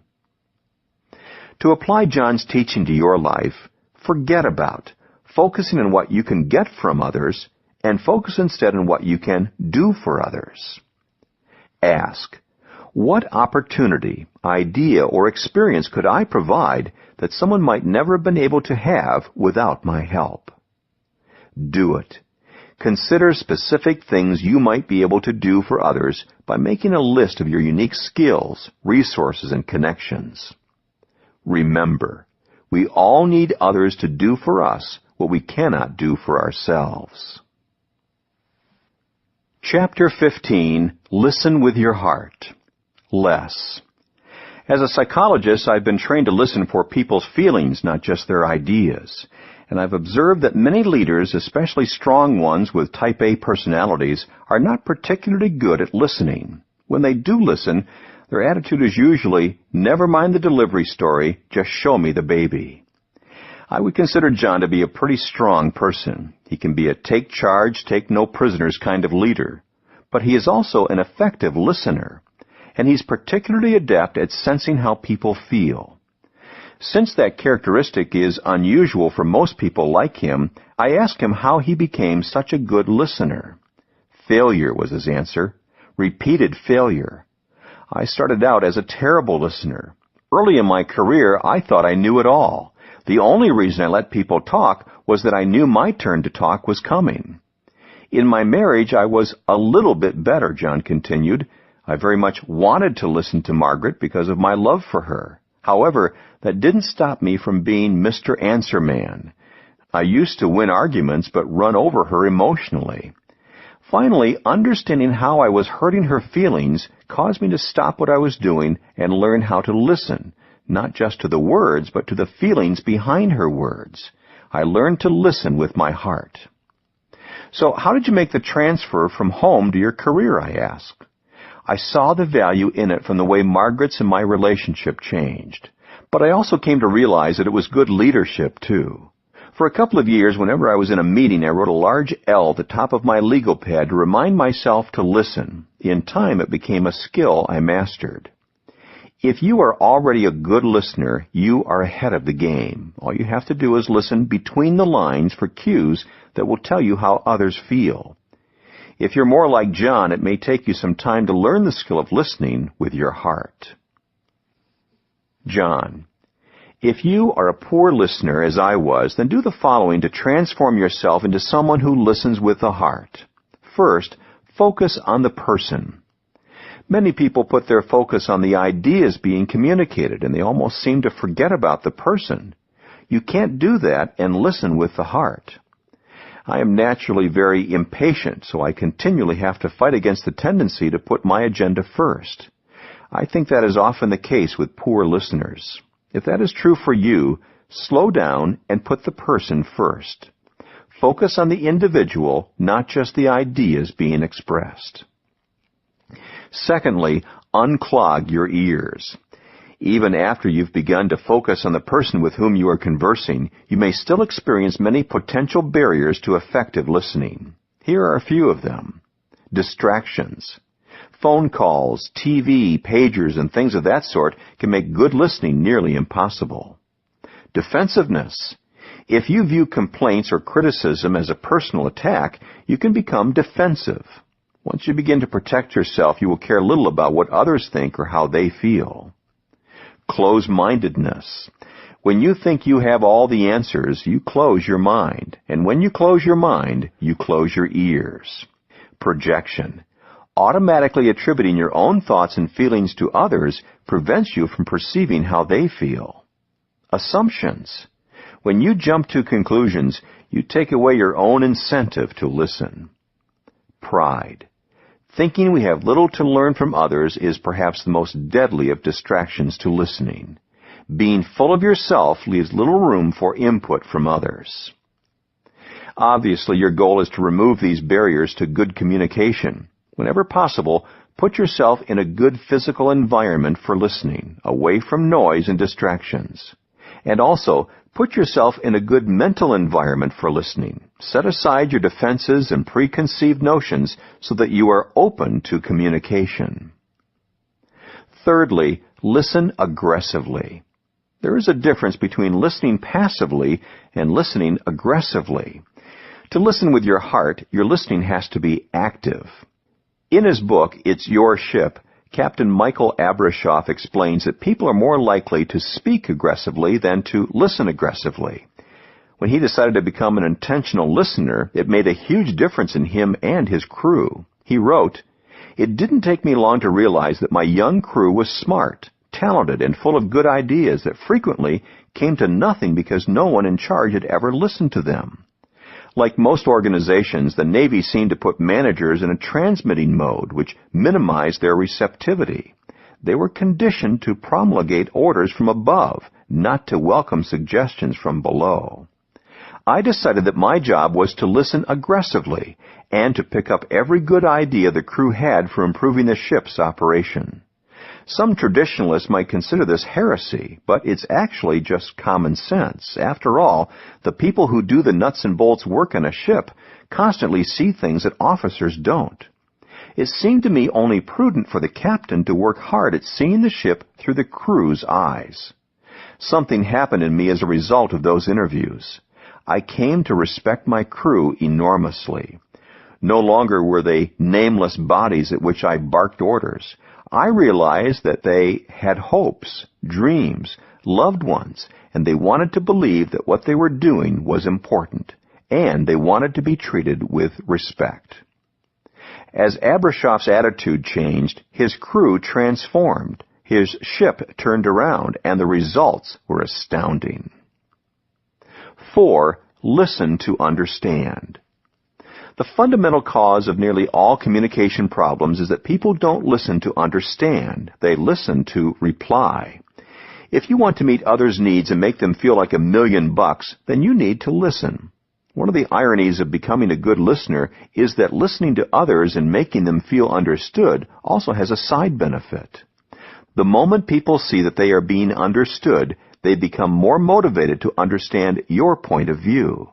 Listening with the heart produces a win-win situation in relationships. To apply John's teaching to your own life, forget about trying to get your own point across and put your energy into understanding the other person's point. Ask, how can I better understand what this person is feeling and thinking? Do it. Listen aggressively by eliminating distractions and focusing on the other person's point of view. Remember, the best way to persuade is with your ears. Chapter 16. Find the keys to their hearts. Less. Whenever I spend time with John, I see him connect with people at the heart level immediately.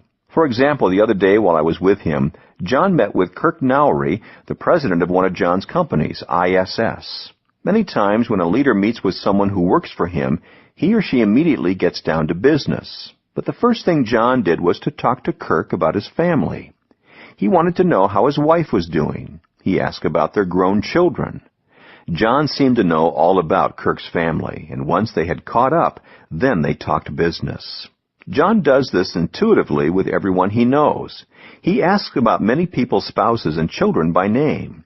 He inquires about what's happening in a person's church or business, and he seems to remember the details. Why? because he makes it his goal to know what's important to the people who are important to him. John: When I was young, I used to believe that everyone ought to be like me in order to be successful. I come to realize with time that I've got major gaps in my skills and abilities, as everyone does. And if people with different talents and temperaments work together, we all win and get a lot more done. We also enjoy the journey of life much more. If you have a healthy self-image, you may fall into the same trap I did. However, you cannot win with people if you secretly harbor the belief that everyone ought to be more like you. Accept that people are different and celebrate that God made us that way. Asking a good question is essential to discovering the keys to a person's heart. Through the years, I've developed a list of questions that have helped me in this endeavor time and time again. You may want to use them too. What do you dream about? You can learn about people's minds by looking at what they've already achieved, but to understand their hearts, look at what they dream of becoming. What do you cry about? When you understand people's pain, you can't help but understand their hearts. What do you sing about? What brings people joy is often a source of their strength. What are your values? When people give you access to their values, know that you have entered the most sacred chamber of their hearts. What are your strengths? Whatever people perceive as their strengths makes their hearts proud. What is your temperament? Learn that, and you often discover the way to their hearts. Obviously, you don't want your questions to feel like an interview, and you don't need to find out all of the answers in one sitting. The process can be natural while being intentional. It's a major leap for some people to tune into others' dreams and desires and to discover the keys to their hearts. But it's not enough to do that once with a person and then think you've got it forever. Time changes all things, including the human heart. What's effective in motivating people at one point in their careers will not necessarily be effective in motivating them later. What touches their hearts at one stage of life may not be the same as they grow older. Successes and failures, tragedies and triumphs, goals achieved and dreams laid to rest all make an impact in a person's values and desires. So what does that mean to someone who wants to win with others by finding the keys to their hearts? It means you should stay in continual conversation with others. Keep connecting on the heart level. Ask about what has touched their hearts up to now. If their responses are different, then you know they are changing and you have a new opportunity to learn about what matters to them now. I need to tell you one more thing about finding the keys to people's hearts, and this is the most important point. Once you have found a key to a person's heart, you must act with integrity, because you have been entrusted with something of great value. Never use it to manipulate someone. Turn the key only when you can add value to that person. To apply John's teaching to your own life, forget about your inclination to believe that everyone is or should be just like you. Ask, what change indicators have I seen in the person whose heart I'd like to understand?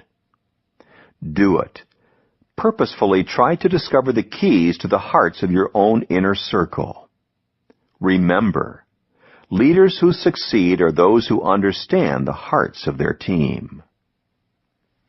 Chapter 17, Be the First to Help. Les, where are you? I just passed the Hotel del Coronado, and I'm pulling into the complex, I said. What color is your rental car? It's silver, I told John over my cell phone. Okay, I can see you coming up right now, John said. Take an immediate right, and you'll see a parking space that is just now opening up. Where are you? I asked. Look up. John was standing on a balcony of the high-rise building on Coronado Island in San Diego. He had rented a condo, and I had just flown in for a day of meetings with him. Oh, there you are, I started to laugh as I saw him waving at me from the balcony.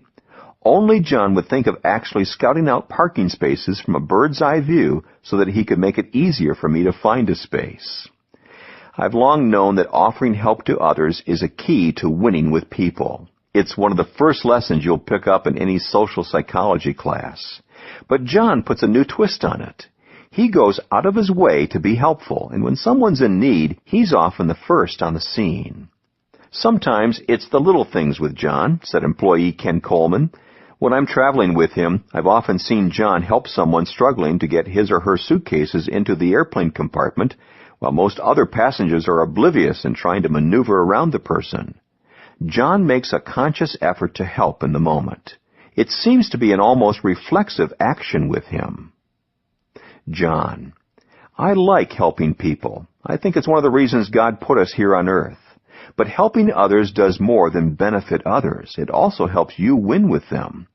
I say that because whenever you're quick to help others, it makes a statement. It's like leaving a calling card they will never forget. So how do you become someone who is the first to help? First, make helping others a priority.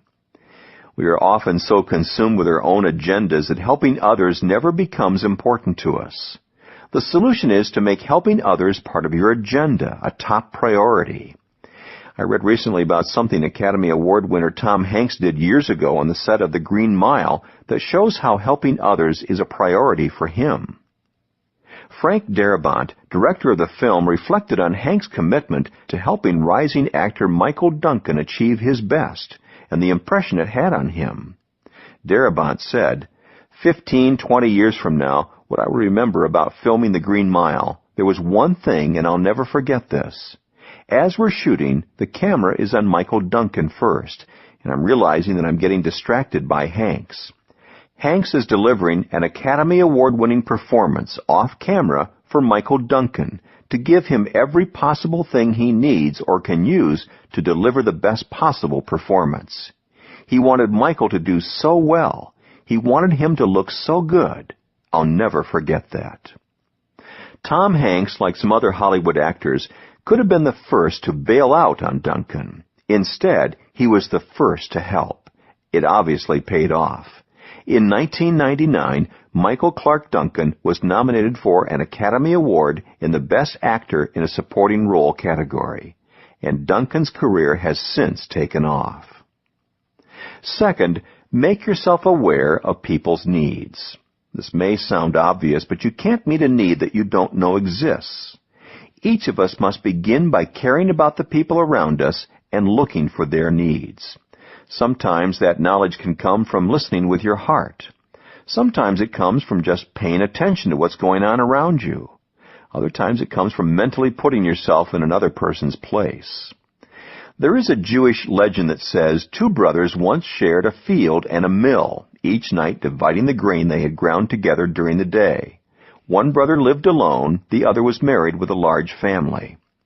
One day the single brother thought to himself, "It isn't fair that we divide the grain evenly. I have only myself to care for, but my brother has children to feed." So each night he secretly took some of his flour to his brother's storehouse. But the married brother considered his brother's situation. And said to himself, "It isn't right that we divide the grain evenly, because I have children to provide for me in my old age, but my brother has no one. What will he do when he is old?"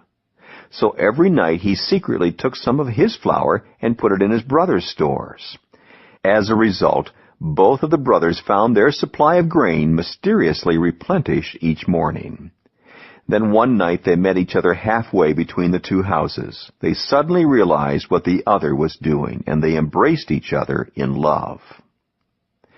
Third, be willing to take a risk. Sometimes helping another person can be a risky proposition, yet that should not keep us from lending a hand.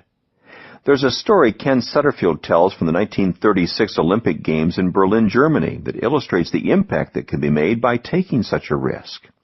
Coming into the Games, American sprinter Jesse Owens had set 3 world records in one day, including a leap of 26 feet, 8 1/4 inches on the running broad jump, a record that would stand for 25 years. However, Owens faced great pressure during the Games. Hitler and his fellow Nazis wanted to use the competition to establish Aryan superiority, and Owens, a black man, could sense the hostility toward him. As Owens tried to qualify for the finals during the Games, He became rattled as he saw a tall, blue-eyed, blond German taking practice jumps in the 26-foot range. On his first jump, Owens leaped from several inches beyond the takeoff board. Then he fouled on the second attempt. He was allowed only one more attempt. If he missed it, he would be eliminated. The tall German approached Owens and introduced himself. His name was Luz Long. As the Nazis watched, Long encouraged Owens and offered him some advice. Since the qualifying distance was only 23 feet 5.5 inches, Long suggested that Owens make a mark several inches before the takeoff board to make sure he didn't foul. Owens qualified on his third jump. In the finals, he set an Olympic record and earned one of his 4 gold medals. And who was the first person to congratulate Owens? Luz Long. Owens never forgot the help Long had given him, though he never saw Long again. "You could melt down all the medals and cups I have," Owens wrote, "and they wouldn't be plating on the 24-karat friendship I felt for Luz Long." To apply John's teaching to your own life, forget about thinking about only what's in it for you, and think about how you can offer a hand.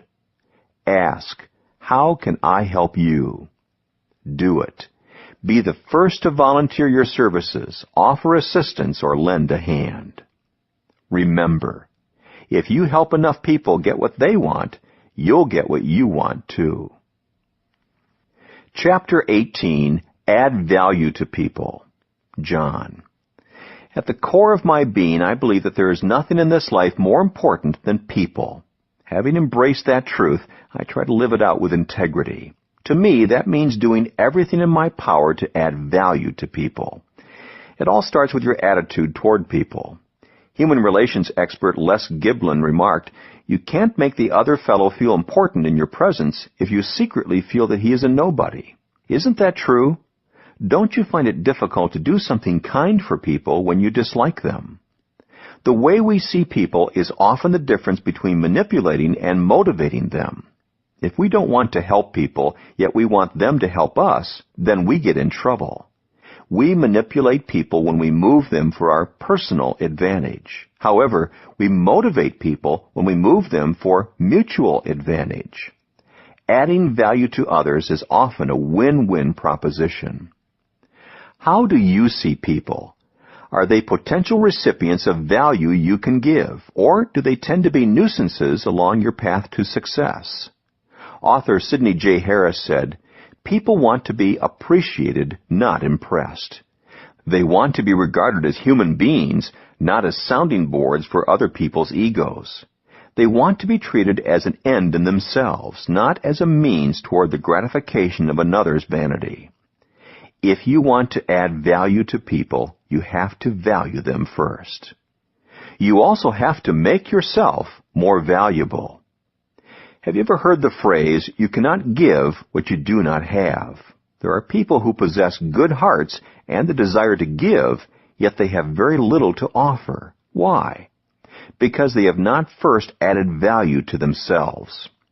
Making yourself more valuable is not an entirely selfish act. When you acquire knowledge, learn a new skill, or gain experience, you not only improve yourself, but you also increase your ability to help others. In 1974, I committed myself to the pursuit of personal growth. I knew that it would help me to be a better minister, so I began to continually read books, listen to tapes, attend conferences, and learn from better leaders. At the time, I had no idea that this commitment would be the most important thing I would ever do to help others, but that has turned out to be the case. As I improve myself, I am better able to help others improve. The more I grow, the more I can help others grow. The same will be true for you. If you want to add value to people, you must make yourself more valuable. And you must know what people value. I make it a standard practice to note what the people in my life value, and you should too. Here are some examples from my own life. Margaret, my wife, values my time with her and my attention. My children, Elizabeth and Joel Porter, value the legacy Margaret and I are leaving them. Larry, my brother, values my prayers and our time together. Eric and Troy, my nephews, value the fatherly advice and unconditional love I give them. Linda, my assistant, values my time and effectiveness because she is an integral part of it. John, the president of my nonprofit organization, Equip, values the leadership and opportunities I give him. Kirk, the president of my company ISS, values my friendship and partnership. I could go on, but I don't want to bore you. The point is that we must take the time to know what our most valuable people value.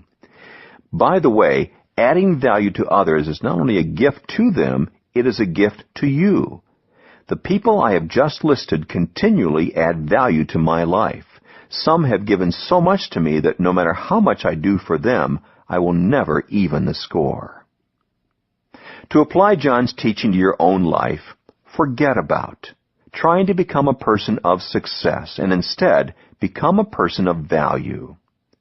Ask, who adds value to my life, and to whom would I most like to add value? Do it. Make a list of people in your life and note exactly what they value most from you. Remember, if you don't truly value the person, he or she will never feel important in your presence. Chapter 19. Remember a person's story. Les. Les, John will say, tell me about your dad. How are he and your mom doing since they moved to Phoenix? It's just like John to recall that my parents recently moved. And tell me about your brothers, he'll continue. What's the latest with them? John always seems to remember my story, just as he does with so many people. He does it so well, so often, and so consistently. When he has met people, I've heard him flat out ask them to tell him their stories. So I ask him how he learned to be a collector of people's stories.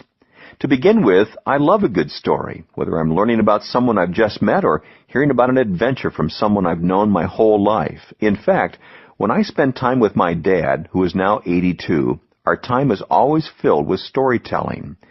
We talk about the new things that are happening in our lives, but often the stories are ones I've heard dozens of times. Some Dad loves to tell over and over. Others I ask him to tell. Some I love retelling. But you seem to go out of your way to get the story of someone you just met, I commented. That's true. Whenever I have a few minutes with someone, John said, I ask him to tell me his story, because I know that time in the conversation will focus entirely on him, his interests, dreams, uniqueness, disappointments, questions, hopes, his journey. While that person enjoys the personal attention, I gain insight into the keys to his life. Learning a person's story is a great way to connect with him. Remembering his journey and building on it is the greatest way to develop a strong relationship. John. There are so many good reasons to learn a person's story. Requesting a person's story says you could be special. Remembering a person's story says you are special. Reminding a person of his or her story says you are special to me. Repeating a person's story to others says you should be special to them. The result? You become special to the person who shared a story with you. There are really just 3 small steps when it comes to embracing this practice in order to win with people. The key is to cultivate the habit of actually taking these steps with the people in your life. 1. Ask. When you meet someone new, after the introductions and initial pleasantries, don't hesitate.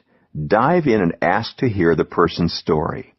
You can do it any number of ways. You can flat out ask, what's your story?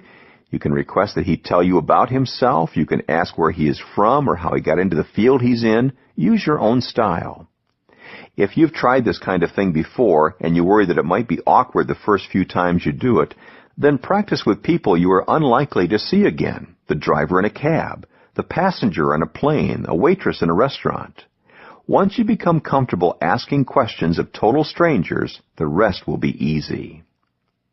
2. Listen. Years ago, I came across a list of suggestions for good listening. I think I clipped it from Bits and Pieces. Here were some of the tips. Look the speaker in the eye. Be attentive. Don't roll your eyes or grimace when you hear something you don't agree with. Don't interrupt. Try phrases like, "Go on," or "I see," instead of "Now that reminds me." Tell the speaker what you think you heard. Begin by saying, "Let me see if I understand." The main idea is to really focus on the other person. The problem many people have is that while the other person speaks, they are thinking more about what they want to say when it's their turn instead of focusing on listening. When you give people your undivided attention, then you are in a better position to achieve the next step. 3. Remember.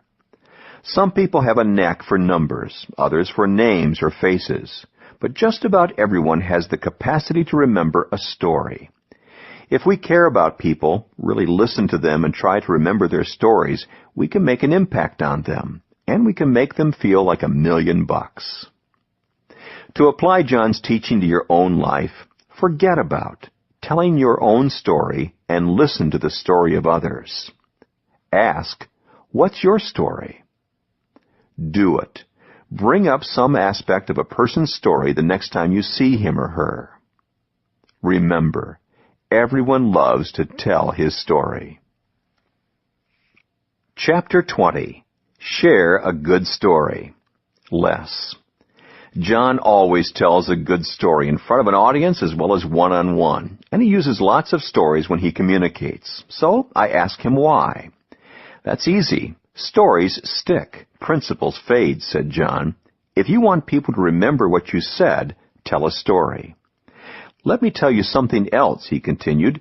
It took a while for me to learn the lesson about stories in my writing. I'm so bottom line that I used to just teach principles without many stories.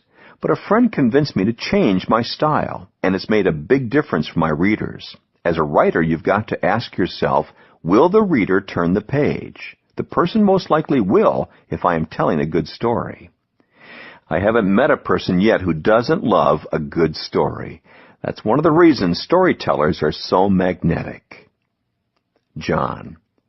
Invariably, the person who tells the best stories becomes the one to whom others turn their attention. Storytelling is a skill that comes with practice, and anyone can learn to develop it. First, share something you've experienced. The stories we tell are the best ones we've lived. We care about them, we know the material, and we know how they have affected us. And we can shape and embellish them any way we want. Everybody has had experiences that others would be interested in. Second, tell it with the goal of connecting. The people who have the toughest time telling stories are the ones who try to impress others with them. If that describes you, then change your goal. Tell stories with the purpose of connecting with others. Put the focus on the listener, and your storytelling skills will improve overnight. Third, put your heart into it. People love humor, but not everyone can tell a funny story. If you can, go with it. But never underestimate the power of a story from the heart. If you want to tell a connecting story, make it warm. Put your heart into it. And don't be afraid to show people that you care about what you're talking about. Fourth, assume that others want to hear it. One of the biggest mistakes novice storytellers make is being tentative. Nothing makes a story go flat more quickly than a timid delivery. If you're going to tell a story, be bold, be energetic, be engaging. Go for it, or don't go at all. I've read that the elite often criticized President Lincoln for telling too many stories, but he didn't let it stop him because he knew what worked with people. He remarked, "They say I tell a great many stories. I reckon I do, but I have found in the course of a long experience that common people take to them as they run, are more easily informed through the medium of a broad illustration than in any other way. And as to what the hypercritical few may think, I don't care." Follow the lead of Lincoln and other great leaders who knew how to win with people. Tell a good story, engage them at the heart level, and win them over. To apply John's teaching to your own life, forget about being a professional storyteller. Ask, how can I make my point come through stronger with a story? Do it. Tell a story instead of relaying only facts. Remember, stories stick, principles fade. Chapter 21, Give with no strings attached. John. Pierre Teilhard de Chardin said the most satisfying thing in life is to have been able to give a large part of oneself to others. Anyone who has unselfishly helped another person knows this to be true. Yet not everyone is able to adopt an ongoing mindset of giving toward others. Why is that? First of all, I believe it has nothing to do with circumstances. I've met generous people with almost nothing who are willing to share what little they possessed. And I've met well-off people who were stingy with their time, money, and talents. The issue is really attitude. I've found that people who enjoy giving with no strings attached usually exhibit two characteristics that anyone can embrace. One, they have an abundance mentality. If you've read Stephen Covey's book, The 7 Habits of Highly Effective People, then you are familiar with the concepts related to scarcity and abundance mindsets. In a nutshell, people with scarcity mindset believe that in life there's only a limited supply of anything to go around, whether it's money, resources, opportunity, and so forth. And they see the world as a pie with a limited number of slices. Once they're gone, they're gone. As a result, they fight to get their piece, and once they have it, they protect it. People possessing an abundance mindset believe that there is plenty of everything to go around. If life is a pie and others are helping themselves to pieces, the solution of the person with the abundance mindset is to bake another pie. There is always more money to be made, more or different resources to be discovered, additional opportunities to be pursued. An old solution isn't working anymore? Don't worry, someone will find a new one. The inventors, entrepreneurs, and explorers of the world are continually creating new pies so that everyone can get a slice. My own take on this is that people tend to fall into one of two categories. They are either takers or makers. Takers are people who take, grab, and consume whatever they can to meet their own needs.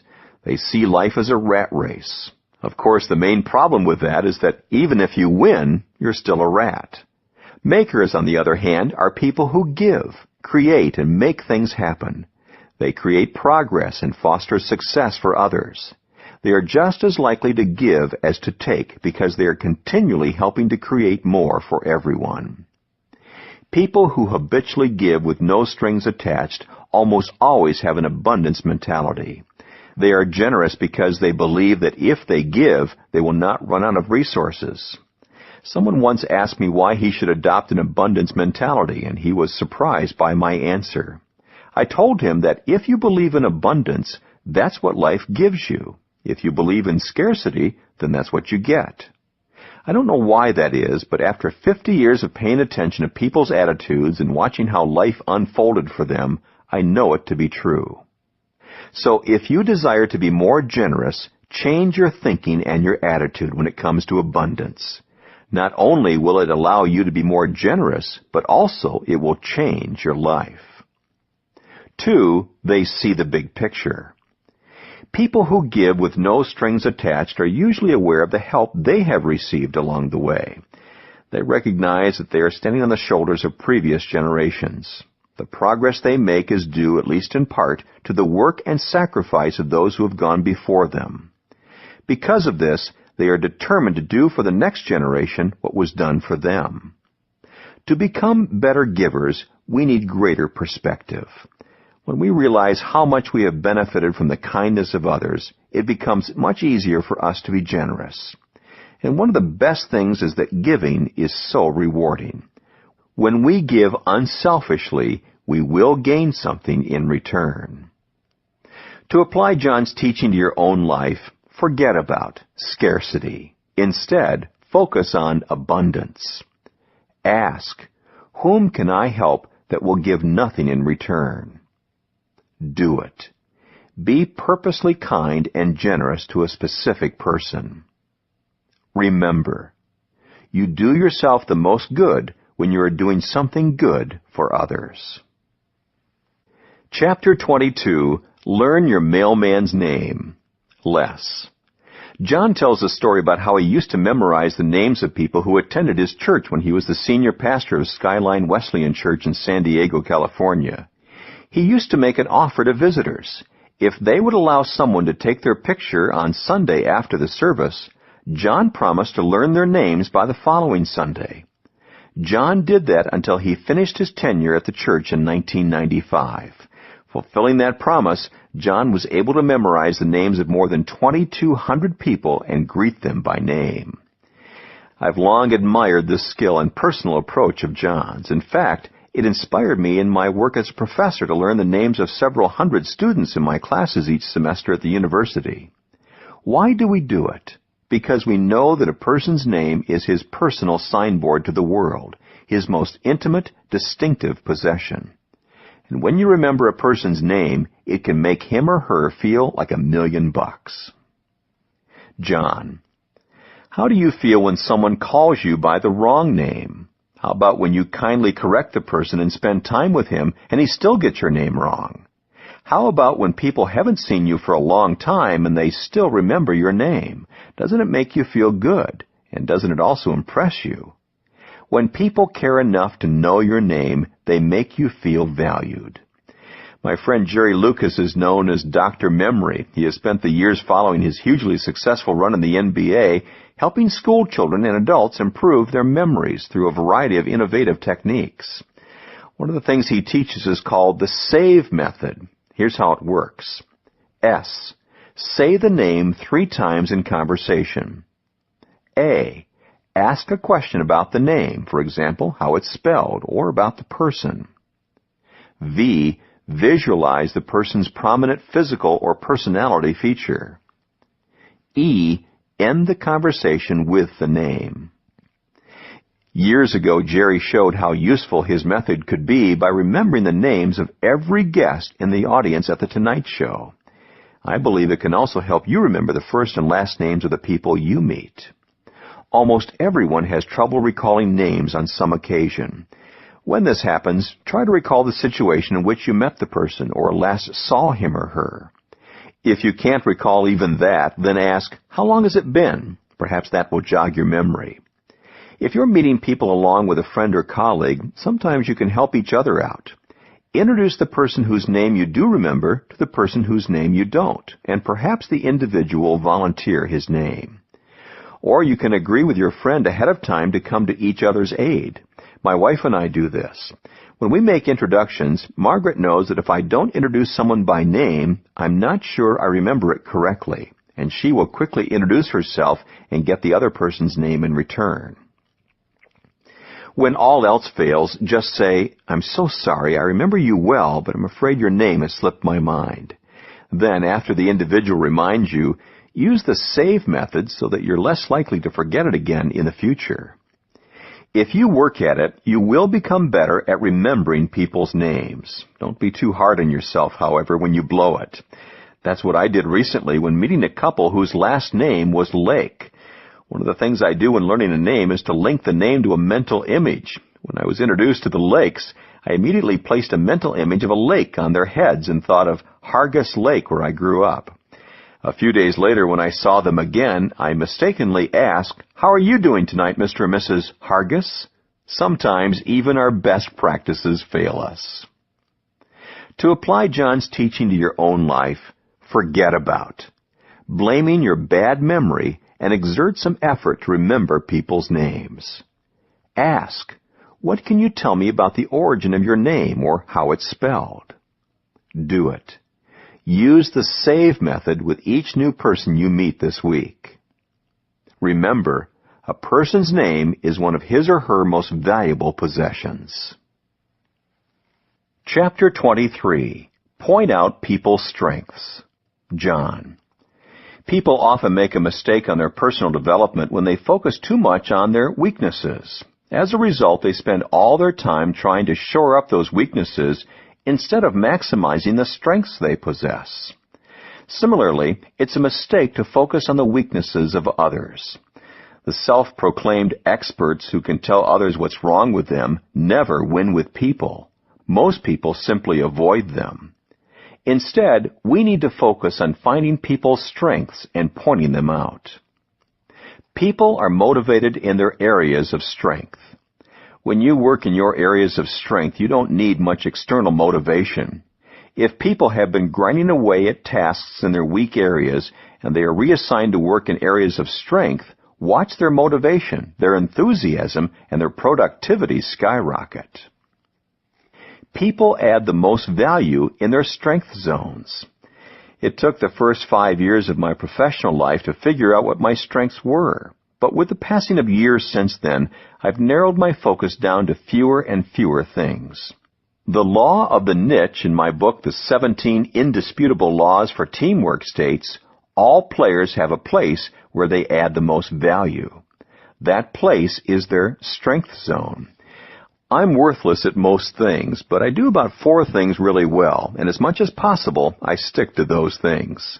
As a leader and employer, I try to help others do the same. I help them find their strength zones, and I try to position them there as much as possible. You see, a successful person finds the right place for himself, but a successful leader finds the right place for others. How do I do that? First, I look for the best in others. Anybody can see weaknesses, mistakes, and shortcomings in others. That's no unique skill. Seeing only the good things is harder. Hall of Fame baseball player Reggie Jackson said that the best Major League Baseball leaders possess that ability. He observed, a great manager has a knack for making ball players think they are better than they think they are. He forces you to have a good opinion of yourself. He lets you know he believes in you. He makes you get more out of yourself. And once you learn how good you really are, you never settle for playing anything less than your very best. That's true in any area of life, business, parenting, marriage, ministry, and so forth. Don't look for the flaws, warts, and blemishes in others. Look for their best. Second, I speak up. You can think the world of others, but if you never actually tell them, then you don't really help them. I have always believed that all people have a success seed within them. Most never find it and therefore fail to reach their potential. I often look at another person and ask, what is his success seed? When I discover it, I point it out to that person. Then I fertilize it with encouragement and water it with opportunity. You can do the same. To apply John's teaching to your own life, forget about others' weaknesses. Ask, what does this individual do exceptionally well? Do it. Every day this week, tell at least one person what strength you see in him or her. Remember, every person in the world possesses the seeds for success. Chapter 24. Write notes of encouragement. Less. In 1791, William Wilberforce was facing one more discouraging defeat in his attempt to abolish Britain's slave trade, John told me when we were looking at a framed copy of a letter written by John Wesley. Then he received a letter from John Wesley. That now famous letter would prove to be a continuing source of strength for the rest of his life. Here's how it read. London, February 26, 1791. Dear Sir, unless the divine power has raised you up, I see not how you can go through your glorious enterprise in opposing that execrable villainy which is the scandal of religion, of England, and of human nature. Unless God has raised you up for this very thing, you will be worn out by the opposition of men and devils. But if God be for you, who can be against you? Are all of them stronger than God? Oh, be not weary in well-doing. Go on, in the name of God and in the power of His might, till even American slavery, the vilest that ever saw the sun, shall vanish away before it. That He who has guided you from your youth up may continue to strengthen you in this, in all things, is the prayer of your affectionate servant, J. Wesley. 4 days after writing that letter, John recounted, Wesley was dead. And once again Wilberforce was defeated when the vote was taken in Parliament. Ultimately, Wilberforce prevailed, but in the intervening years he was vilified and faced so many disappointments. His opponents even arranged for him to be challenged to a duel and made an attempt to kill him. John continued, he was tempted to give up the fight more than once, but every time he became discouraged, he returned to Wesley's letter. Each time he read it, it was like the first time. it never failed to encourage and strengthen him. If you don't believe in the encouraging power of the written note after hearing about that, John said, you probably never will. I can attest to the fact that John believes in that power. I've received several notes of encouragement from him over the years, and I still have many of them. They may not hold the historical value of Wesley's note to Wilberforce, but their value to me is priceless. John. If you haven't already guessed, I'm a real history buff. Let me tell you the rest of the story. In 1806, after working tirelessly for 20 years, Wilberforce finally succeeded in getting a bill passed that abolished the slave trade. 28 years later, on July 31, 1834, slavery itself was outlawed throughout the British Empire, freeing approximately 800,000 slaves. Although he did not live to see the realization of his dream, having died on August 5, 1833, no one was more responsible than William Wilberforce for the demise of slavery in the British Empire. Wilberforce devoted his entire life and political career to a great cause, ending slavery. Yet he might not have prevailed had it not been for the encouraging note of John Wesley. Written notes don't have to come from someone famous to be encouraging. A kind word given from the heart is always well received. If you've never mastered the practice of sending handwritten notes to people, then I want to encourage you to try this often neglected way of winning with people. Today we communicate by telephone, digital pager, cell phone, fax machine, email, and the Internet.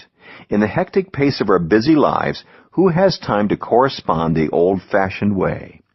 Yet the more convenient our communication becomes, the more temporary it is. We forget how meaningful that personal touch can be. Few things beat opening a mailbox and pulling out a real note written by a real person. When you see the thoughts of someone you respect written in his or her own hand, it really means something. 6 days a week, regular mail service is provided by the United States Postal Service. Annually, postal workers handle 170 billion pieces of mail. Yet in this huge sea of mail, officials say personal letters account for less than 4% of the total. So on average, you will have to wade through 25 pieces of mail before you put your hands on one that contains a personal word. More than ever in this day and age, a handwritten note communicates that you care. You can never tell when something you write to others will lighten them up in down times or sustain them when life gets difficult. In the first Chicken Soup for the Soul book, teacher Sister Helen Mrosla recounted how a spur-of-the-moment assignment in class became a source of encouragement for her students. On a day when her junior high math students were especially ornery, she asked them to write down what they liked about each of their fellow students. She then compiled the results over the weekend and handed out the lists on the following Monday. Years later, when one of those students, Mark, was killed in Vietnam, she and some of those former students got together for the funeral. Afterward, Mark's father told the group they found this on Mark when he was killed, and he showed them a folded, refolded, and taped paper, the one he had received years before from his teacher. Right after that, Charlie, one of Mark's classmates, said, "I keep my list in my desk drawer." Chuck's wife said Chuck put his in our wedding album. "I have mine too," Marilyn said, "in my diary." Standing there, Vicky reached into her pocketbook and brought out her frazzled list, showing it to her teacher and former classmates. Each person cherished the kind words of encouragement they had received. That's the power of a few kind words. To apply John's teaching to your own life, forget about being a perfect writer and focus on writing from the heart.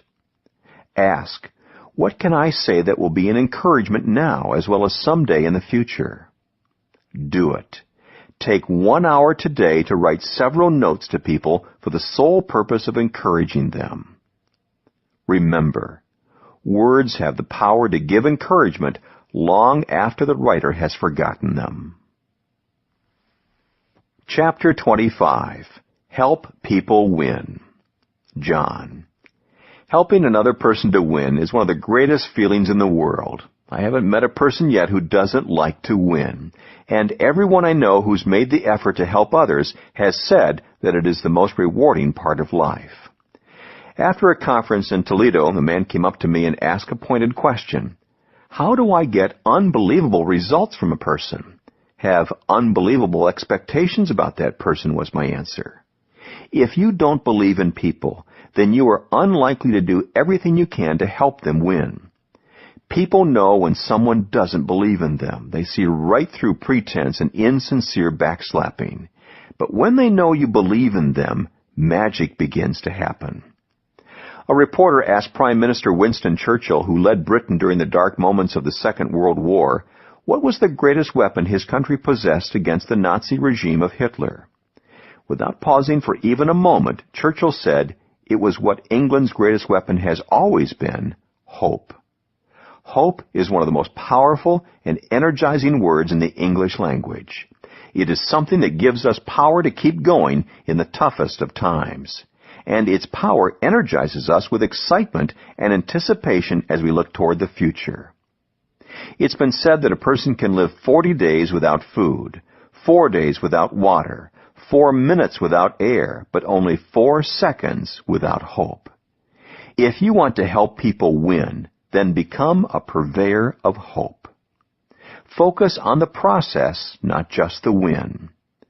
Which wins are the most satisfying, the easy ones or the ones we really have to work for? When you help somebody win, don't just hand it to him, even if it's in your power to do so. Help him win. If you assist him in the process, then you're not just giving him the victory, you're giving him the means for additional future victories. He can win and win again. And the only thing sweeter than a win is a whole bunch of wins. Recognize that when you help others win, you also win. In 1984, Lou Whitaker led the first All-American team to the summit of Mount Everest. After months of grueling effort, 5 members of the team reached the final campsite at 27,000 feet. With 2,000 feet to go, they met in a crowded tent. Whitaker had a tough decision to make. He knew how highly motivated all 5 climbers were to stand on the highest point on Earth. But 2 would have to go back to the previous camp, load up food, water, and oxygen, then return to the camp where they now met. After completing this support assignment, these 2 climbers would be in no condition to make a try for the summit. The others would stay in the tent that day to drink water, breathe oxygen, and rest, preparing them for the summit attempt the next day. The first decision Whitaker made was to stay at the 27,000-foot camp to coordinate the team's activities. The next was to send the 2 strongest climbers down the mountain to get the supplies. It was the tougher job. The 2 weaker climbers would rest, renew their strength, and receive the glory of the summit. When asked why he didn't assign himself the summit run, his answer showed his understanding of people and the strength of his leadership. He said, "My job was to put other people on top." Whitaker understood that when people make the right decisions that help the team to achieve its goal, everybody wins. You can't help winning when you help others win. To apply John's teaching to your own life, forget about approaching life as a competition where you have to beat everyone else in order to win. Ask, whom would I most like to help win, and how can I do it? Do it. Make a game plan. Chart the road you will travel together on your way to victory. Remember, once you help someone win, you will have a friend for life.